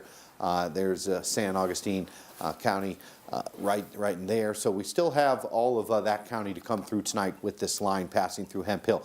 If you're watching us from the city of San Augustine, you are okay. Looks like east of Center, you're actually okay as well. West of Mansfield, that's where that line is going to be coming on through. So we still do have severe thunderstorm warning in the Joaquin area. But let's kind of zoom things out big picture, because we're really just looking at a very small portion of East Texas that's still dealing with this severe weather. We have a lot of wind report damages. We'll try to pull those up for you here. I'm going to let Michael do that here in just a second. So there's our big picture here across East Texas. So all of us are fine now for the remainder of the night, except for looks like down into the Hemp Hill area in San Augustine County. Michael, what do you got for reports? Nothing new on the reports from me. Did you pull up the reports on No, the I the didn't, map? but you can pull them up there at the computer and let's see So what they a are. lot of reports of damage had come in from tree reports out there, including one south of Jacksonville. This particular report along US 69, a tree fell over and struck a car. We had mentioned earlier tonight that you did not want to be out on the roads when these storms came through, and that's going to be the #1 reason why. We've seen multiple reports across Rusk County of storm damage from winds pushing through your area. Tree down on a house along FM 1798 near US 259. Mount Enterprise, trees down on FM 840 southeast of Henderson. And then also we've been getting reports of damage from the Kilgore area. That's where our crew's headed. They are, I think they're coming out of Longview, so they'll be there. It's going to be a few minutes, so we'll probably bring that to you on digital here tonight when they get there. Looks like roof damage to multiple commercial buildings, along with power lines down in parts of Kilgore. Sounds like they may have gotten hit pretty hard with some of those damaging winds. Let me Michael, go ahead. why don't you go back about an take hour us and a half back, when it 'cause went through Kilgore, and let's see what it looked like on our velocity product. I think this is fairly the same storm that it looks like pretty much the same part of the cell that ended up going up toward Marshall. Let me get off of the Fort Polk radar. We'll get over to the Shreveport radar, and we should get some better imagery here as we do. And we'll step this back. And remember that storm we were watching for so long that came through Harrison County that had that really strong area of damaging winds with it? Let's follow that back and see where that came from. I need to go back a little bit further in time to get that image all the way back. So we'll continue to backtrack that. Not quite as strong of winds that came through there, but generally the same part of the system. Go forward one scan. Yeah, Michael, it looked like there were some bright colors in and around there, right around 11:45, right through there. Yeah. You know, definitely 60+ mile-an-hour winds, I think, there. It'll be interesting to hear what we get. It almost looks possibly like there was a little bit of area trying to rotate there. It looks like a little bit of rotation right in here. Either could have been a quick spin up in the Kilgore area, or could have been damaging winds. Really hard to tell. Really could be either one, because I mean, in addition to that possibly being a spin up, it looks like that might be a little bit of a gust feature there. Yeah. So obviously, go ahead one right there. You saw the. Just seen some red show up to the northeast of Kilgore. I'm thinking that's almost a gust feature to me. It looks like between this frame out further to the right in the previous frame. Looks to me like that could have been a little gust coming through. Yeah, the National Weather Service, obviously, if there's a lot of widespread damage, they will send out a storm team to the Kilgore area, and they'll determine if it was straight line winds or any sort of tornado damage. I think they'll definitely be heading out to Harrison County. That was what we saw, what appeared to be the ugliest situation tonight. What I saw, would you agree that was the strongest storm you saw tonight, Michael? Yeah, as far as storms that we've seen here this evening, the one that went through Harrison County into the Shreveport area, very strong winds associated with that. Still do have several areas under warning here. Center, St. Augustine, Southern Angelina County, Sabine County all remain under that severe thunderstorm warning with the possibility of seeing a tornado develop out of that. It could come very rapidly because, again, it's the type of system that we're looking at where you see those spin-up tornadoes develop very quickly. Taking a look at the latest information from the Fort Polk radar, from southern parts of St. Augustine County on up and through Sabine County. It doesn't look like I'm seeing anything too wavy out there that we saw before, so there is no tornado warning right now. New scan coming in, maybe some little pretty brief areas of what could be a little bit of rotation, but I think that's going in the right direction down there. So I think it's okay at the moment, but again, you're going to experience some strong winds as these storms pass through. Yeah, so Michael, we have over 10,000 people right now in East Texas that are without power. Some of the bigger numbers are 2,200 plus in Kilgore, 2,500 plus in Lufkin, and 1,200 in Nacogdoches. There's only 80 people in Tyler. We kind of dodged a bullet here in Tyler. We didn't really get the nasty part of the storm. It really picked up speed when it got to the east of Longview out there. But Longview, 4,500 people right now without power in Longview. So we're probably closer to 15,000, 20,000 people without power tonight across East Texas. So your local power companies, Encore, SWEPCO, Cherokee County, Houston County, Russ County, Upshur Rural, Wood County, and Trinity Valley Electric, they're all sending out crews tonight. They're going to do their best to get the power back on. Here's another big number out of Upshur Rural, 3,000 customers in Hallsville that are out of power as well. So again, they're going to do their best to get this power back on. Houston County has over 2,100 people out of Houston County Electric that are out with power tonight. So again, stay off the roadways. Let your power crews and cleanup crews do the best they can to get these roads cleared, to get these trees off these power lines, to get your power up, because it's going to be cold tonight. So if you do have power out at your house right now and you say it's still warm, it's going to be dipping into the 30s probably by tomorrow morning. So make sure you do grab a couple extra blankets with you as you head to bed tonight. If you got a generator, that's great. But if you don't, just grab a few extra blankets and do whatever you can to stay warm out there. Maybe start a fire because it is going to be a bit chilly out there tonight. Michael? Yeah, absolutely. And in fact, let me adjust something real quick, and we'll take a look at just the temperature difference that comes after these storms push through, because it's quite a stark change from the 70s. We were sitting in 70s, 10 o'clock here in East Texas. That's just crazy for January to be in the middle of the night and sitting at 70 degrees. We're loading up the temperature map here and show you how they've dropped since the storms pushed through, already down to 47 in Sulphur Springs, Mineola down to 57. Temperatures are just plummeting out there. Yeah, 30s tonight already in Denton. Dallas is at 43, and that's all coming our way. So temperatures in the last 5-6 hours in the Dallas area have dropped over 30 degrees, and we're going to see similar conditions tonight. Yeah. So expect by tomorrow morning to be down into the 30s. Let's look at something else while we're talking about temperatures. If you would have been sticking with us throughout the day, you noticed there was the winter component on the back end of this system. Look at all the wintry precip out in West Texas out there. And some even in Oklahoma. It's not unheard of that up north of I-30, Red River counties, you could see some snowflakes tomorrow. Yeah, on the backside of that low pressure system, some of the models were showing, I think, like 8, 9 o'clock in the morning, a little bit of light snow coming on down. I don't think we're looking at accumulations of anything more than maybe a dusting, but definitely enough to slicken up some roadways, especially over the bridges and overpasses. So take it easy if you're going to be out traveling early tomorrow in I-30. I don't think we're going to see anything like that in Tyler or Longview. We can't 100% rule that out, but I think the greatest chance for some of that light snow is going to be I-30 northward, Michael. Yeah, absolutely. We are sticking with one severe thunderstorm warning here. That's down toward the south. Again, with the possibility of producing a tornado, I would say Shelby County, generally speaking, your risk for seeing a tornado form out of the system really has exited. If we do see anything form, it's going to be down in Sabine County with this system. Yep, so I'd say the only place with the possibility of a tornado still tonight is Sabine County in the Hemp Hill area, but the National Weather Service doesn't see the same rotation in your area as it did a little bit further north a little bit ago. So I think we're actually going to head back to regular programming now. Now, we are going to have some reports on our digital platforms tonight. You can download our KYTX CBS 19 app. We'll send out some pushes that way. Also on our website, cbs19.tv, and then on Facebook as well when we get some of the reports out of Kilgore, some of the damage, or any of the other storm damage out there as well. Our radio partners, you can go back and head back onto your normal radio. That's Kix FM. That's also The Ranch. That's also La and Vasora.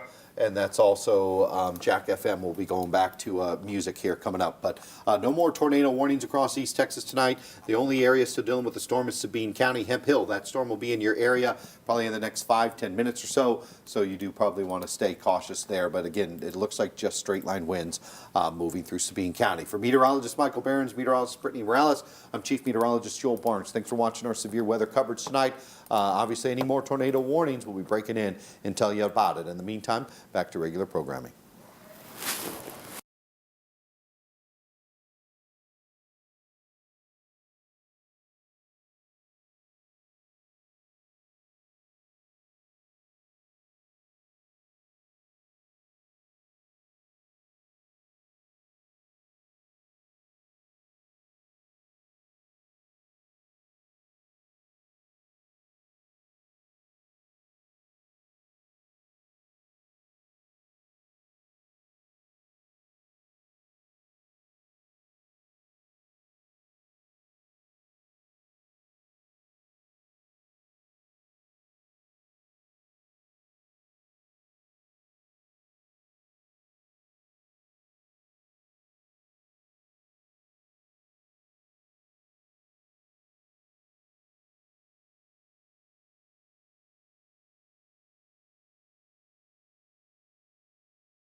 Mic check, Joe, you got me now?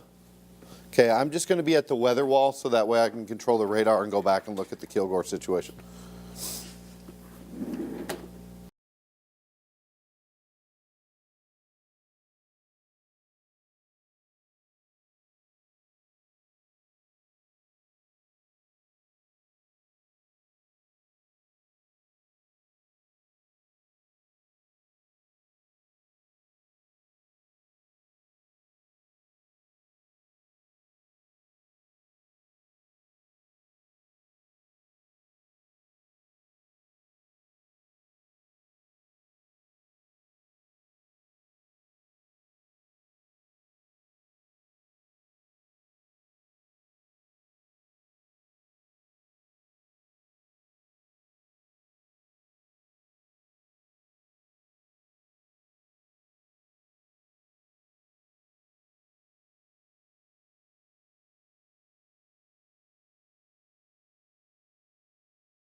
Welcome back to CBS 19, a special report of some of the storm damage that we have picked up. We do have a reporter on the scene in Kilgore. We're going to get to them here coming up, but we do want to give you the latest on the situation. The tornado watches have been expired for the majority of East Texas. There's still one area of concern we're watching in and around the Hemp Hill area. These storms will continue to push through Sabine County. We're just looking at straight line winds, but some really strong winds rolling just to the east of the Hemp Hill area right now. Looks like if we can get Fairdale and Fairmont, those are the last two communities in East Texas that still have not seen the leading edge of this storm come on by. And again, it looks like some pretty strong straight line winds. We don't see any signs of any more rotation, so I think that our severe thunderstorm warnings are done for the night. But here's what we do want to show you. We do want to go back a few hours earlier, and we'll get near the Kilgore area because we're getting reports of a lot of damage in and around Kilgore, and that's where our reporter Tim Wolf is on the scene there. You see right around 11:45.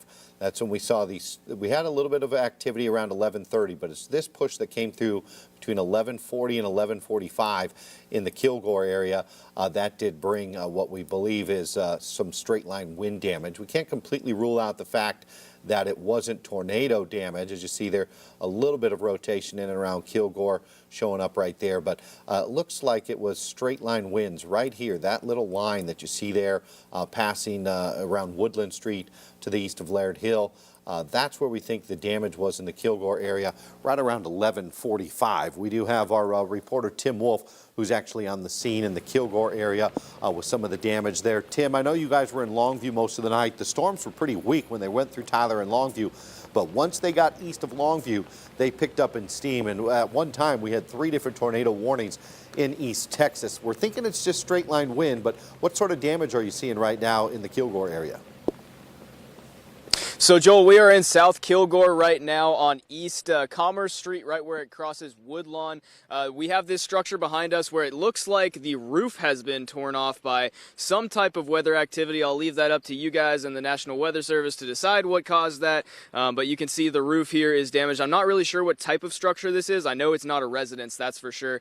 You got some fencing right here, and then as we move along, you can see where the wind took all of the debris that came off the roof. You can see right here, that's the air conditioning ventilation thing right there, and then you've got some insulation stuck to the fence over here and things like that. So we got quite a bit of damage and some pretty strong winds that would have to rip this sheet metal off of the roof of this structure right here in South Kilgore. So that's what we're looking at, and that's the damage that we've seen so far. We've been driving around, and it seems like from what we've seen so far, the damage has been relegated to this area from where we've been in Kilgore. This is the first we've seen around this area. So again, this is South Kilgore on South Commerce Street, where it crosses Woodlawn, and that structure behind me right there had the roof torn off, and that's what we know so far about that. Tim, when you guys were driving from Longview down to Kilgore, did you find any debris on any of the roadways? Was travel difficult for you guys to get down there, or was it pretty smooth sailing? It was pretty smooth sailing. The roads were pretty clear. You'd see some leaves and twigs on side streets here and there, but the main thoroughway on 259 was pretty clear. When you were in Longview tonight, what kind of storm concerns did you guys experience there? Was it just a lot of thunder and lightning, some gusty winds? Did you experience that in Longview? Well, when we last talked to you guys at 10 o'clock, we were experiencing some wind gusts, and the rain was picking up along with some more thunder and lightning as that storm got a little bit closer. We are actually staying in a hotel in Longview right now, so as we were in our hotel room, I was keeping up with you guys watching CBS 19, and also right out the window there was quite a bit of thunder and lightning, and it sounded pretty close and pretty loud there for a little bit, but and the rain was coming down, and it's still coming down a little bit here in Kilgore, so but nothing like what came through here in Kilgore from what I saw in Longview, no. All right, Tim, we didn't want to send you out till we were sure the storms were done, but we don't mind you getting rained on a little bit. Thanks for joining us tonight. There's Tim Wolf there down in the Kilgore area. Tim will be getting some video throughout the night. We'll be bringing it to you throughout the day tomorrow. Let's actually pull up our radar here one more time before we go. Here's what we saw this evening. A big line of storms that did actually go pushing on through. It was pretty quiet until we got to around 12 o'clock or so, and that's when we started to see all the warnings go up. So watch all these tornado warnings that started to go up there just as the storm passed east of Longview. We had tornado warnings in Marion, Harrison, Panola, Russ, Nacogdoches, Shelby, San Augustine counties. All had tornado warnings as this line came on by. Some of the worst weather we actually saw tonight was actually in Harrison County. We'll go back here a couple of hours here when we first started to see those warnings pop up. You see right there to the west of Marshall, we had a really ugly storm go through Marshall, Jefferson out there. So we're obviously monitoring the National Weather Service and all kinds of rescue issues for people. We've had reports of very strong winds in the uncertain area. We've had reports of some people maybe having some houses collapse on them in the center area. You'll see that we had some strong winds go through the center area as well. That was right around 12:30, 12:45 when the line went through center. So we'll be getting a report and checking on those folks. But as far as the line out there tonight, still a severe thunderstorm warning for the Hemp Hill area, but it looks like that storm is now pushing off to the east. They've had some confirmed tornadoes into Louisiana tonight, but pretty much all night long what we were tracking, where we thought the worst weather would be all week long was where we saw it, which was actually over into our extreme eastern counties. All week they were worried about Marion, Harrison, Panola County, and Shelby County seeing some of the worst weather, and that's actually what we saw. So here is a look at our tornado watch. Only includes right now Sabine County, and as that storm moves on out here in the next few minutes, that tornado watch will be canceled. canceled as well. So it looks like our severe weather threat is done for the night here in East Texas. We avoided anything significant in Tyler and Longview. Keep your fingers crossed that we didn't see much damage in some of those other communities. We'll obviously find out more when the sun comes up tomorrow. But look out for the possibility of maybe some light snow tonight along the I-30 corridor. It is going to get cold for the 10 to 15,000 people still without power tonight in East Texas. Grab another blanket if the power's out. You're watching us on Facebook Live. Make sure that you do indeed bring an extra blanket to bed. Hopefully you got a loved one you can snuggle up and stay warm out there tonight. I know it's hard to sleep when the power's out. It's scary and it's cold, but here is a look at some of those power outages that are still continuing. So you do see some power outages down there in and around the Encore area. So still several places. Lufkin still over 2,000 people without power. Still 1,500 in Nacogdoches. And we'll just continue to scroll down as you can get a full list on our website, cbs19.tv. Near 4,000 people in Longview. Kilgore around 2,000 people. You see down through Houston County, there's still some power outages in Houston County, Russ County, a lot of the zip codes there. So we still have about 10 to 15,000 people tonight across East Texas without power. So obviously, if you're one of those people that's watching us on Facebook Live tonight, where you do still not have power tonight, make sure that again, you just bring an extra blanket to bed. The power will eventually come back on. But it will be cold by the morning. So I know it was in the low 70s today, but most of us will be dipping down into the 30s. But that's the rest of our coverage for tonight. We'll have more throughout the day tomorrow. Thank you for those of you who watched us on TV or on digital, on Facebook Live or on our app, or listen to us on the radio station tonight. We do our best here at CBS 19 to keep you and your family safe. I know sometimes it's an inconvenience when we break in and cover up your television show that you want to watch, but we do it with the thought of